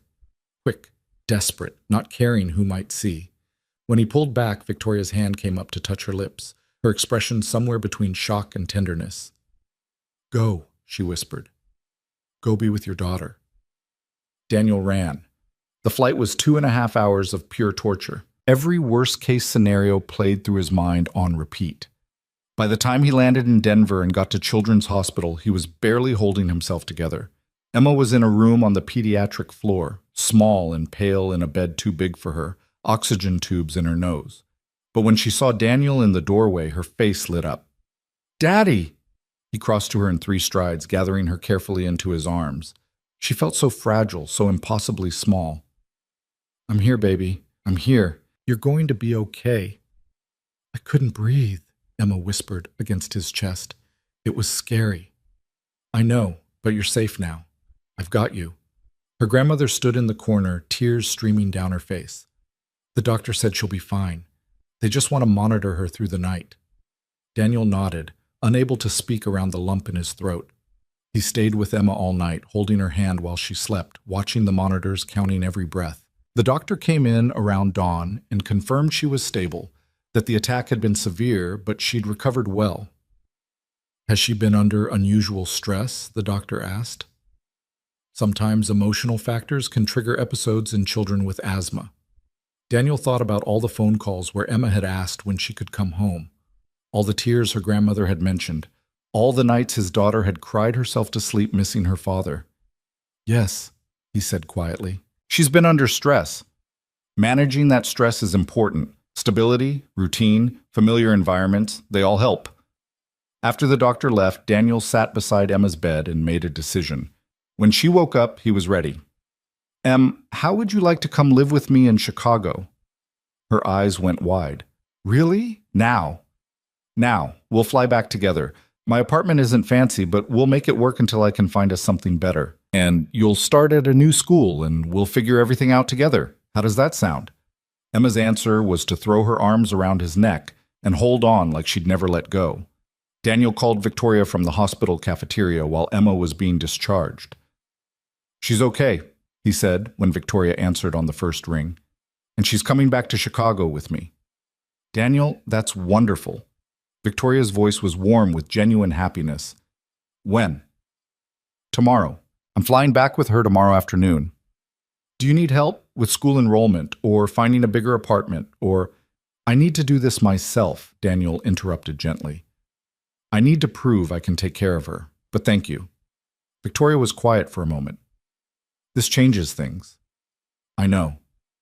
Emma has to be your priority now. She always was. I just lost sight of that for a while. What does that mean for us? Daniel looked out the cafeteria window at the Denver skyline, so familiar yet somehow foreign now. I don't know, but I need time to figure out how to be her father again before I can be anything else to anyone. He heard Victoria's sharp intake of breath. Are you ending this? I'm saying I need to focus on what matters most, and right now, that's Emma. She matters most, of course she does. Victoria's voice was thick with emotion. But Daniel, don't make any permanent decisions while you're scared and exhausted. Come back to Chicago, get settled with Emma. Then we'll talk. Really talk. About everything. Okay, Daniel agreed because he was too tired to argue and too uncertain to make promises. And Daniel, what you're doing, putting her first, it's exactly what a good father does. She's lucky to have you. They hung up, and Daniel went to collect his daughter and bring her home. The flight back to Chicago was completely different from the one that had brought him here 3 months ago. Then, he'd been alone, terrified, starting over. Now Emma sat beside him, chattering about the clouds outside the window, asking 1,000 questions about their new life. Will I have my own room? Not yet, sweetheart. We'll share the apartment for now, but I'll find us a bigger place soon. That's okay. I don't mind sharing with you. She squeezed his hand. I missed you so much, Daddy. I missed you too, Em. More than you know. When they landed at O'Hare, Daniel felt the weight of responsibility settle over him in a new way. He wasn't just building a career anymore. He was building a life for both of them. Everything else, Victoria, the firm, his own wants and needs, had to come second. The tiny apartment looked even smaller with Emma's suitcases in it, but she didn't seem to mind. She explored every corner like it was an adventure, claiming her spot on the mattress and arranging her stuffed animals with serious concentration. It's perfect, Daddy, she declared. Daniel's phone buzzed with a text. Victoria. Victoria. Did you make it back okay? Daniel. Yes. Emma loves the apartment. Victoria. I'm glad. Take the time you need. I'll be here when you're ready. Daniel looked at Emma, already asleep despite it being only 7 p.m., exhausted from travel and emotion. He thought about Victoria waiting in that big house on Willow Crest Avenue with only Max for company. He thought about the impossible situation they'd created, about love and responsibility and choices that had no good answers. And he realized that maybe Richard Castellan had been right about one thing. There was no version of this where everyone got what they wanted. The question was, what were they willing to sacrifice to try? The first week with Emma was chaos wrapped in joy, wrapped in exhaustion. Daniel discovered that being a full-time father while working at one of Chicago's most demanding law firms was like trying to juggle chainsaws while running a marathon. He woke at 5 to review case files before Emma got up, made breakfast while mentally outlining legal arguments, dropped her at her new school, a public elementary 3 blocks from his apartment, then sprinted to catch the L train downtown, worked through lunch to leave by 6, picked up Emma, made dinner, helped with homework he barely understood, read stories until she fell asleep, then worked until midnight on cases that wouldn't wait. The apartment that had felt empty before now felt alive. Emma's drawings covered the refrigerator. Her backpack lived by the door. Her laughter filled the spaces that had only held silence. Daniel was more tired than he'd ever been, but also more whole. He didn't contact Victoria. She didn't contact him. The silence stretched between them like a held breath, waiting to be released. On Thursday of that first week, Patricia Morrison called Daniel into her office. She was in her 50s, sharp-eyed and sharp-tongued, with a reputation for destroying associates who couldn't keep up. I hear you have a daughter now, she said without preamble. Daniel tensed. Yes. She moved here from Denver last week. How old? 7? Patricia studied him. I have 3 kids, raised all of them while making partner at this firm. You know what I learned? What? That this job will take everything you give it and demand more. It doesn't care about soccer games or parent-teacher conferences, or the fact that your kid has nightmares about her first day at a new school. Patricia leaned back in her chair. So you have 2 choices. You can let the job consume you and become a stranger to your daughter, or you can set boundaries, work smarter instead of harder, and accept that you might advance slower than your peers. I can handle both, Daniel said. Everyone says that. Most people are lying to themselves. She pulled out a file. I'm assigning you to the Morrison antitrust case. It's complex, high profile, and will require your full attention for the next 2 months. Can you deliver excellence while being a single father, or should I give this to someone else? Daniel thought about Emma waiting for him after school, about the promise he'd made to put her first. Then he thought about his career, about proving he belonged at this firm, about the future he was trying to build for both of them. I can deliver excellence, he said firmly. Good, because I don't give second chances. Patricia handed him the file. Brief is due Monday. Don't disappoint me. Daniel worked that weekend while Emma colored at the tiny kitchen table, her presence both a comfort and a reminder of everything at stake. He explained legal concepts to her in simplified terms, and she listened with solemn attention, occasionally offering observations that were surprisingly insightful. So the bad company is pretending to play fair, but they're actually cheating? Emma asked on Sunday afternoon. Exactly. That's mean. You should tell the judge, Daniel smiled. That's exactly what I'm trying to do, sweetheart. The brief was brilliant. Patricia said so on Tuesday, her expression grudgingly impressed. Keep this up, Brooks, and people will forget you're only a first year. But success at work meant sacrifice at home. Daniel missed Emma's first school assembly because of a deposition that ran late. He forgot to pack her lunch twice in 1 week. He fell asleep during bedtime stories more than once, waking hours later to find her curled against his side, his arm numb from holding her. The guilt was crushing. He was failing her the same way he'd failed her before, choosing career over presence, ambition over attention. And for what? A job that would replace him in a heartbeat if he stumbled? 2 weeks after Emma arrived, Daniel's phone rang at 9 p.m. He was helping her with a math worksheet when Victoria's name appeared on the screen. He stared at it for a long moment before answering. Hello? Hi. Victoria's voice was soft, uncertain. Is this a bad time? Daniel looked at Emma, who was focused on her addition problems. Can you hold on a second? He pressed the phone to his chest. Em, I need to take this call in the hallway. Stay right here, okay? Okay, Daddy. He stepped into the building's hallway, closing the door behind him. I'm here. I know I said I'd give you space, but I couldn't wait any longer. Victoria sounded like she'd been crying. I miss you, Daniel. I miss talking to you. I miss knowing how you are. I'm okay, tired, trying to figure out how to be everything Emma needs. How is she? Adjusting. It's hard for her. New school, new city, no friends yet. But she's brave. Daniel leaned against the wall. How are you? Terrible. Victoria laughed, but it sounded broken. I've been trying to convince myself that ending this would be easier, that we could just go back to being colleagues and eventually the feelings would fade. But they're not fading, Daniel. If anything, they're getting worse. Daniel closed his eyes. I know. I spoke with Richard last week. He told me about your conversation at the cafe. Daniel's eyes snapped open. He told you? He said he encouraged you to end things with me, that he offered you all sorts of logical reasons why we couldn't work. Victoria's voice hardened. Then he asked me to dinner, said we should give our relationship another try, now that we were both older and wiser. What did you say? I told him I didn't want someone older and wiser. I wanted someone who made me feel alive instead of safe.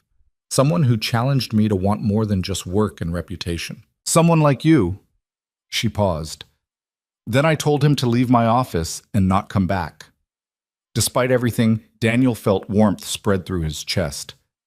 You did? I did. Because I realized something. Richard was right that we have an impossible situation, but he was wrong about the solution. The answer isn't to run from what's difficult. It's to face it head on and figure out if what we have is worth fighting for. Victoria, let me finish, please. She took a shaky breath. I've spent my entire adult life playing it safe. Safe marriage that fell apart. Safe career that left me isolated. Safe choices that led to a big empty house with no one in it but a dog. And then you showed up and made me want to take a risk. The investigation terrified me. Not because of my career, but because I thought I might lose you. And when you left for Denver, when you came back with Emma, and I realized you had to put her first, I thought I'd lost you anyway. You didn't lose me, didn't I? You've barely spoken to me in 2 weeks. You're building a life with your daughter, which you should be doing, and there's no space in that life for someone like me. Daniel thought about the cramped apartment, the chaotic mornings, the constant juggling of work and fatherhood. Victoria was right. There wasn't space. Not for stolen Friday nights or secret dinners or the kind of relationship they'd had before. But maybe there could be space for something different. What if we stopped hiding? Daniel said quietly. Silence. Then, what? What if we stopped sneaking around and pretending we're not together? What if we just were honest? Daniel, the firm's policies. The investigation concluded. I'm not your direct report anymore. We're not violating any explicit rules.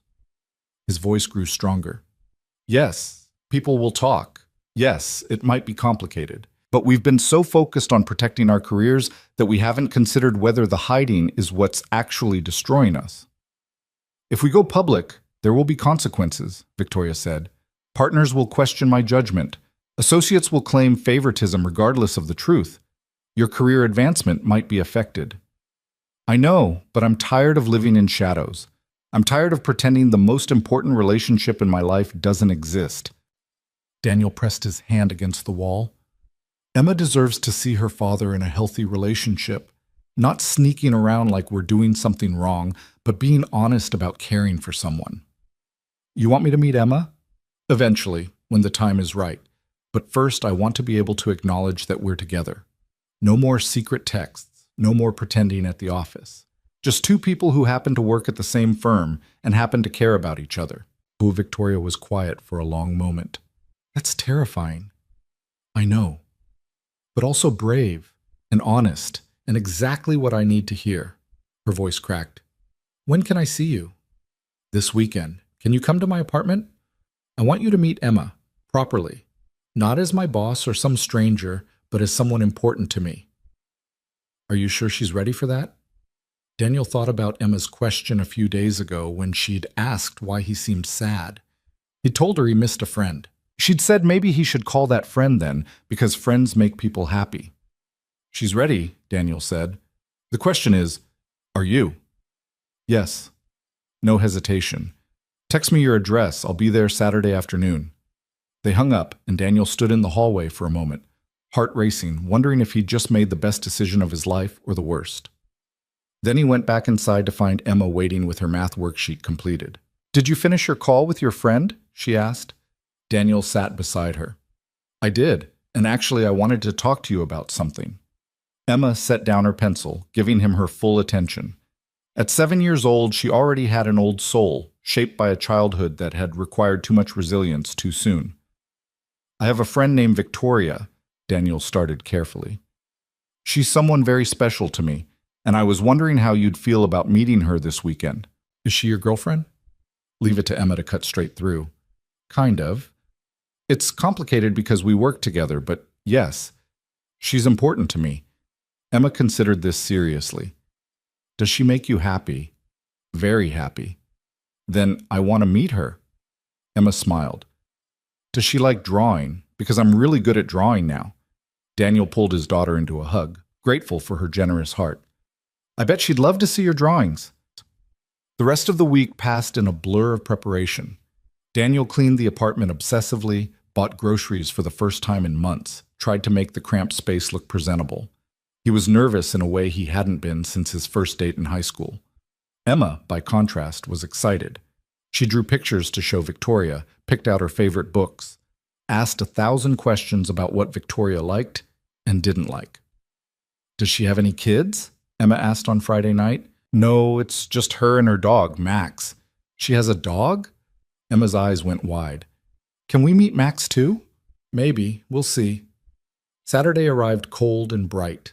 Daniel made lunch, sandwiches and fruit, nothing fancy, while Emma changed outfits 3 times before settling on jeans and her favorite purple sweater.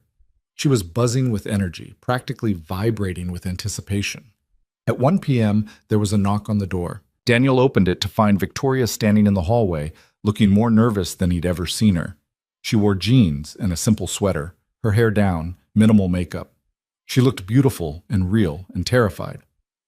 Hi, she said. Hi. Daniel stepped aside. Come in.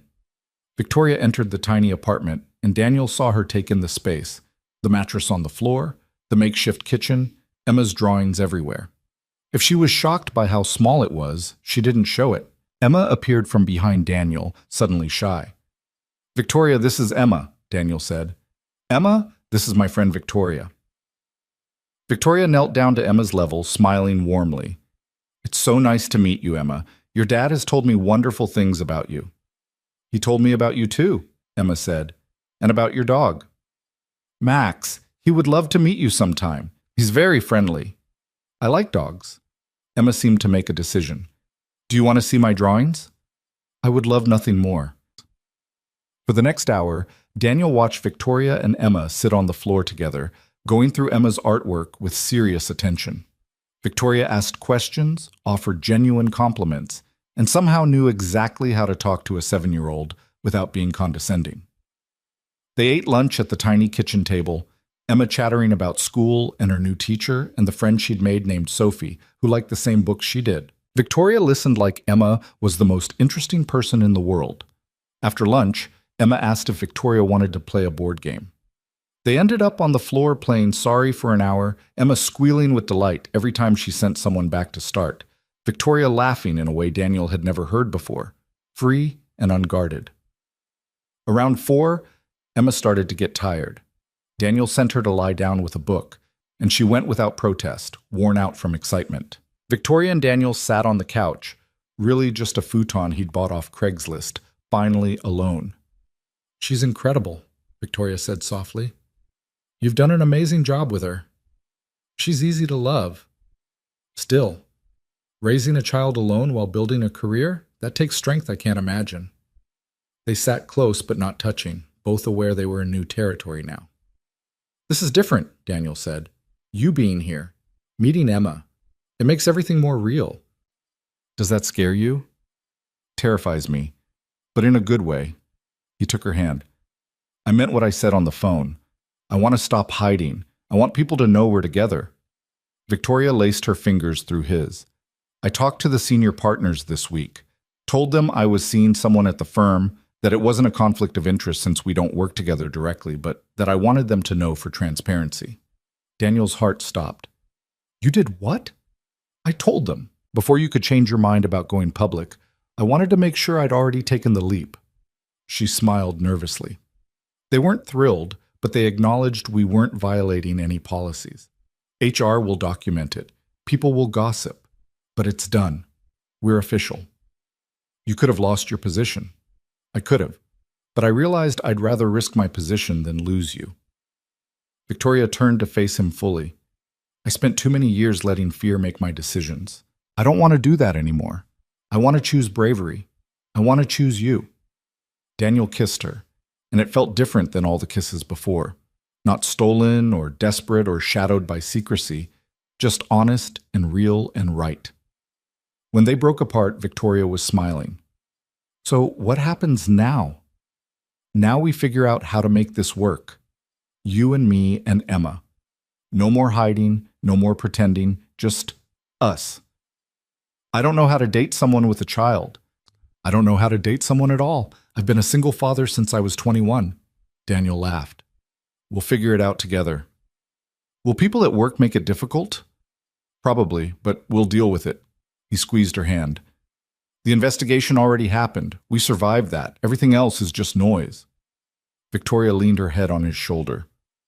"I never thought I could have this. Connection. Family.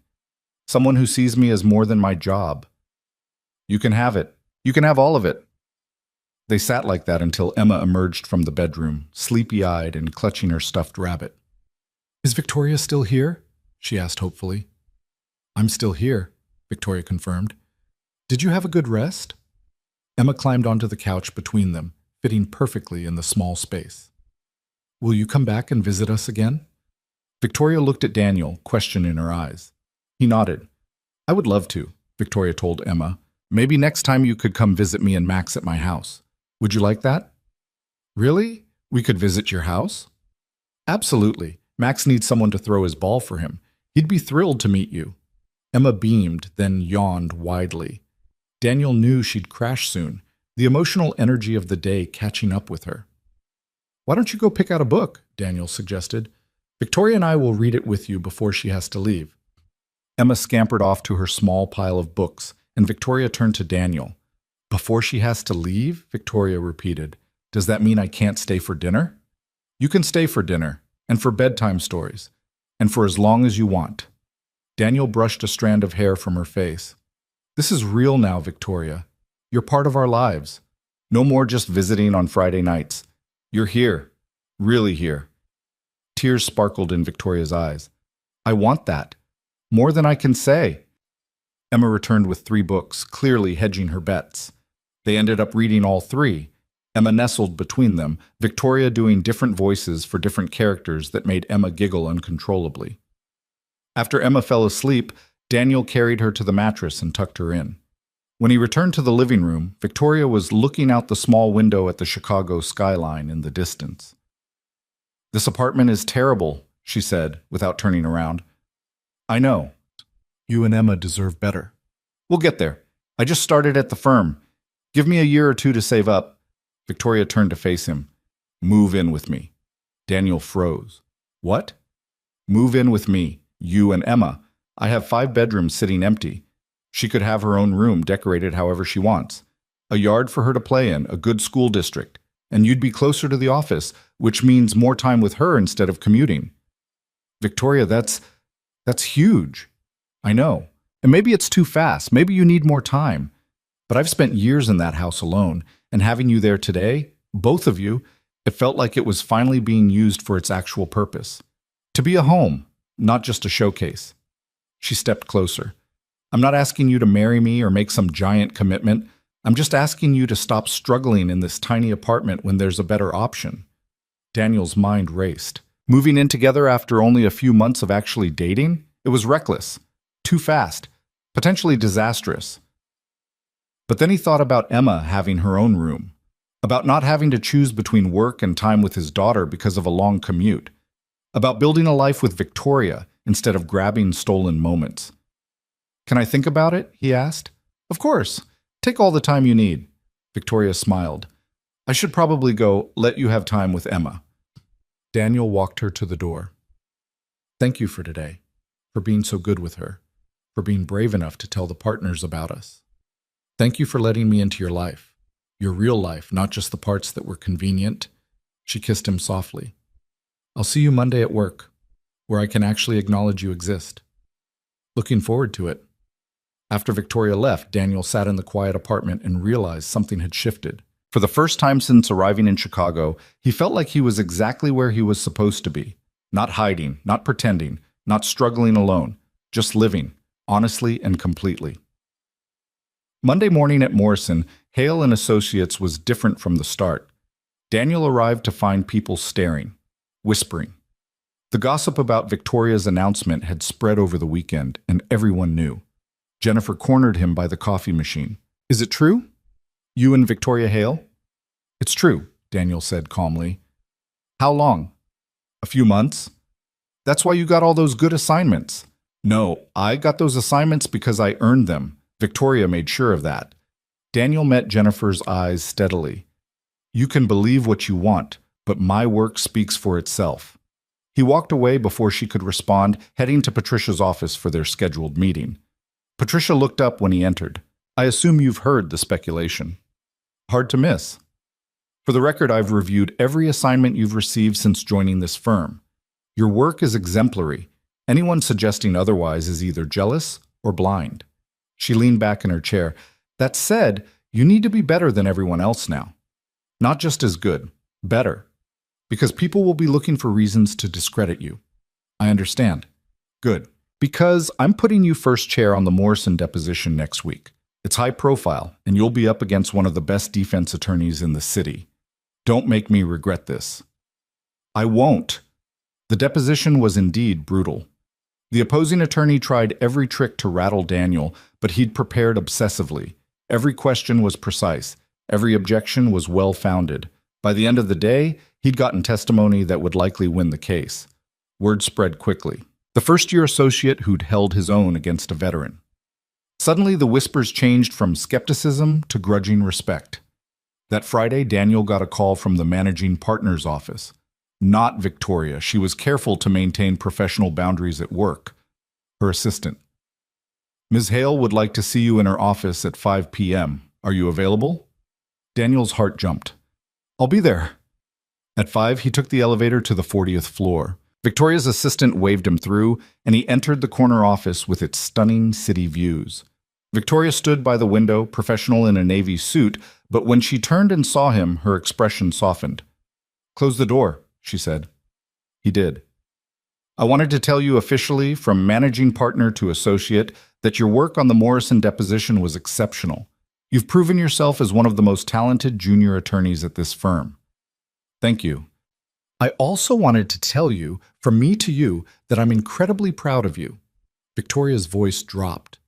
You've handled the gossip and speculation with grace. You've let your work speak for itself. You've been everything I knew you could be. Daniel crossed to her, maintaining a professional distance, but letting his eyes say what his words couldn't in the office. I learned from the best. Have you thought about my offer? About the house? I have, and I talked to Emma about it. Victoria tensed. What did she say? She said Max probably gets lonely in that big house all by himself, and it would be nice to keep him company. Daniel smiled. She's 7. She doesn't overthink things like we do. So is that a yes? It's a yes, if you're sure. I've never been more sure of anything. Victoria's eyes shone. When? This weekend? I don't have much to move. This weekend is perfect. They stood there, wanting to touch, but knowing the office windows made them visible to half the firm. It was torture and anticipation all at once. I should go, Daniel said. Emma's waiting at after-school care. Wait. Victoria went to her desk and pulled out an envelope. I had keys made for you and Emma, to the house. Daniel took the envelope, feeling the weight of what it represented. This is really happening. This is really happening. That weekend, Daniel and Emma moved into the house on Willowcrest Avenue. Emma's belongings fit into 3 suitcases and 2 boxes of toys. It was humbling and perfect all at once. Victoria had prepared a bedroom for Emma, painted pale purple at Emma's request from their earlier conversation, with a new bed and bookshelf and a window seat overlooking the garden. When Emma saw it, she burst into tears of joy.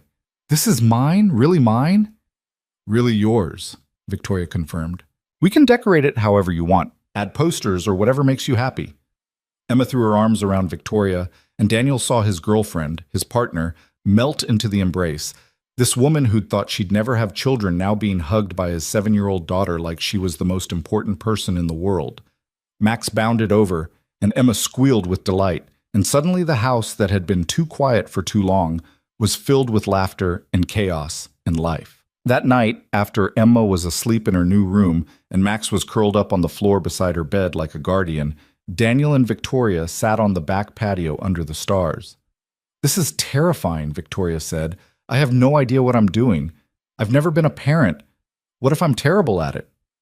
You won't be terrible. You already love her. That's 90% of the job. What's the other 10%? Showing up, being present, letting her know she matters. Daniel took Victoria's hand. You already do all of that. They sat in comfortable silence, watching the city lights in the distance. Do you remember that first night? Victoria asked, when you brought Max home and I collapsed on the porch crying. I remember thinking you were the most beautiful person I'd ever seen. I remember thinking you were kind. That kindness was so rare, I didn't know what to do with it. She turned to face him. I never imagined that random midnight encounter would lead here. To this.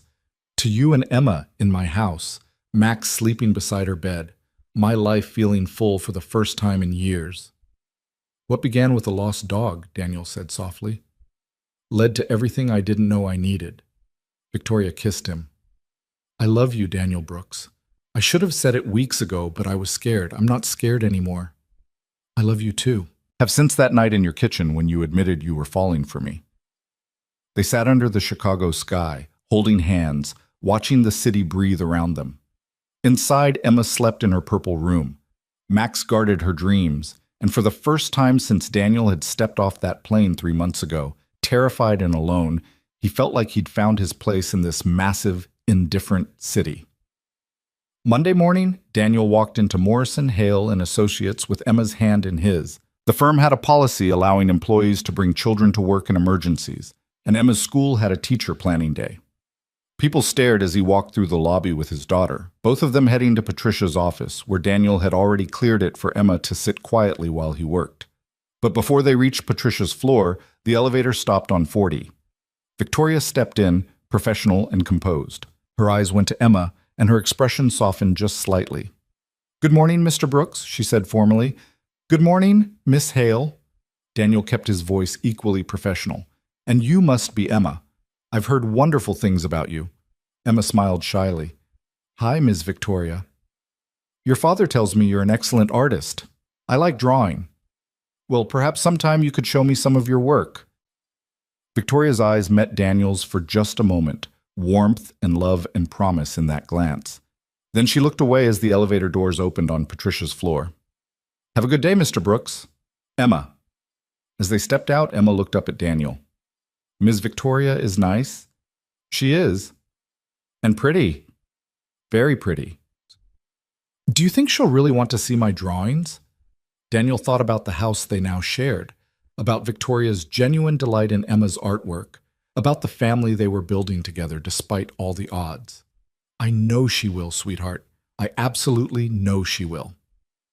3 months later, on a Saturday in early spring, Victoria's backyard was transformed. Emma had begged for a birthday party, her 8th, and Victoria had agreed immediately, throwing herself into planning with an intensity that made Daniel laugh. The garden was decorated with streamers and balloons. A rainbow cake sat on the patio table. 20 children from Emma's new school ran wild while Max herded them like sheep, his tail never stopping. Daniel stood by the grill, watching Victoria organize party games with the efficiency of a managing partner running a corporate merger. She caught his eye and smiled, flour somehow in her hair despite the cake being store-bought, looking more relaxed than he'd ever seen her. Marcus approached, beer in hand. He'd become an unlikely friend over the past months, someone who'd seen through the gossip to the truth underneath. "You did good, Brooks," Marcus said, watching Emma shriek with laughter as she chased after other children. "I got lucky." "Luck had nothing to do with it. You worked your ass off and fell in love with someone who saw your worth. That's not luck. That's life rewarding someone who deserved it." Later, after the cake and presents and the last parents had picked up their exhausted children, Daniel found Victoria in the kitchen washing dishes. "You know we have a dishwasher," he said. "I know, I just need a moment to process." She turned to him, eyes shining. "That was perfect. Absolutely perfect. Did you see how happy she was?" "I saw. Thank you for this. For everything." Daniel wrapped his arms around her waist.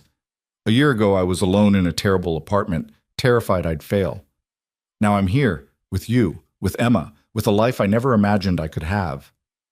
A year ago I was alone in this house, convinced I didn't need anyone. That work was enough." Victoria leaned into him. "We both got it wrong. We both needed exactly this." Emma appeared in the doorway, Max at her heels. "Can we go to the park tomorrow? All of us. Like a family?" Daniel and Victoria exchanged glances. "Like a family," Victoria confirmed. "I think that sounds perfect." That night, after Emma was asleep and Max was sprawled across the living room floor, Daniel and Victoria sat on the back patio under the stars. It had become their ritual, this quiet time together after the chaos of the day. "I've been thinking," Victoria said, "about the future." "Yeah?" "Emma will need a bigger room eventually. Maybe we convert one of the guest rooms into a proper study space for her, and the 3rd floor is just storage. We could make it into something useful." "You're planning long term." "I'm planning forever." Victoria turned to face him. "I know it's fast. I know we've only been living together for a few months, but I can't imagine this ending, Daniel. I can't imagine my life without you and Emma in it." Daniel's heart swelled. "I can't imagine it either. So maybe," Victoria took a deep breath, "maybe we stop calling this temporary. Maybe we make it official." "Are you asking me to marry you, Ms. Hale?" "I'm asking you to build a life with me. Marriage, partnership, family, whatever we want to call it. I just want you to know you're not temporary. You're permanent, both of you." Daniel kissed her, slow and deep and full of promise. "Then yes, to all of it, to forever." They sat under the Chicago sky, planning a future that had seemed impossible just months ago. Inside, Emma slept in her purple room. Max guarded her dreams, and the house on Willow Crest Avenue, empty for so long, finally felt like what it was always meant to be. A home. 6 months after that conversation, on a crisp October evening, Daniel stood in Lincoln Park at the exact spot where he'd first caught Max running toward traffic. Victoria stood beside him, Emma between them holding Max's leash. The dog was older now, grayer around the muzzle, but still enthusiastic. "This is where it started," Daniel said, looking at the path that had changed his life. "Where what started?" Emma asked. "Where I met Max. And through Max, met Victoria." "So Max brought us all together?" Emma looked down at the dog with reverence. "In a way, yes," Victoria said. "Your dad saved Max, and Max saved me." "How did Max save you?" Victoria knelt down to Emma's level. "I was lonely before your dad came into my life. I didn't realize how lonely until I met him. Max brought us together, and your dad and you made my life full. Emma considered this seriously. I'm glad Daddy found Max. Otherwise, we wouldn't be a family. Me too, sweetheart, Victoria said, her voice thick with emotion. They walked through the park together, the three of them plus Max, as the sun set over Chicago and the city lights began to glow. Daniel thought about that first terrified night, walking these same paths, anxious about his new job, alone and uncertain. He thought about Victoria crying on her porch, holding Max, not knowing that the stranger who'd returned her dog would become the most important person in her life. He thought about all the impossible choices, the risks they'd taken, the fear they'd pushed through to get here. And he realized that sometimes the most important moments in life happen by accident. A lost dog, a midnight encounter, a connection that defied logic and professional boundaries and every rational reason why it shouldn't work. But it had worked. Against all odds, despite all the obstacles, through investigation and gossip and doubt, they'd built something real. Victoria reached for his hand as they walked. Emma skipped ahead with Max, her laughter carrying on the cool autumn breeze. "What are you thinking?" Victoria asked. Daniel looked at his family, because that's what they were now, officially and completely, and smiled. "I'm thinking that I came to Chicago looking for a job and found a life instead. Was it worth it? All the struggle and fear and uncertainty?" Daniel thought about Emma's laughter, about Victoria's hand in his, about the house on Willowcrest Avenue waiting for them, warm and welcoming, about waking up every morning next to someone who loved him, about being a father full-time, about a career he'd built through talent instead of connections. "Every single second," he said.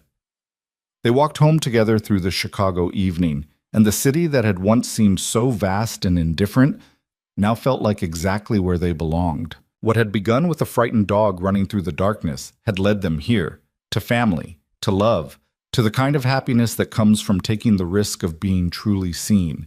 And as they reached the house, Max trotting up the front steps like he owned the place, Emma racing ahead to open the door, Victoria's hand warm in his, Daniel knew with absolute certainty that this was what home felt like. Not a place, not a building, not a city, but this, the three of them together, the family they'd chosen, the love they'd fought for, the life they'd built from a single moment of kindness in the dark.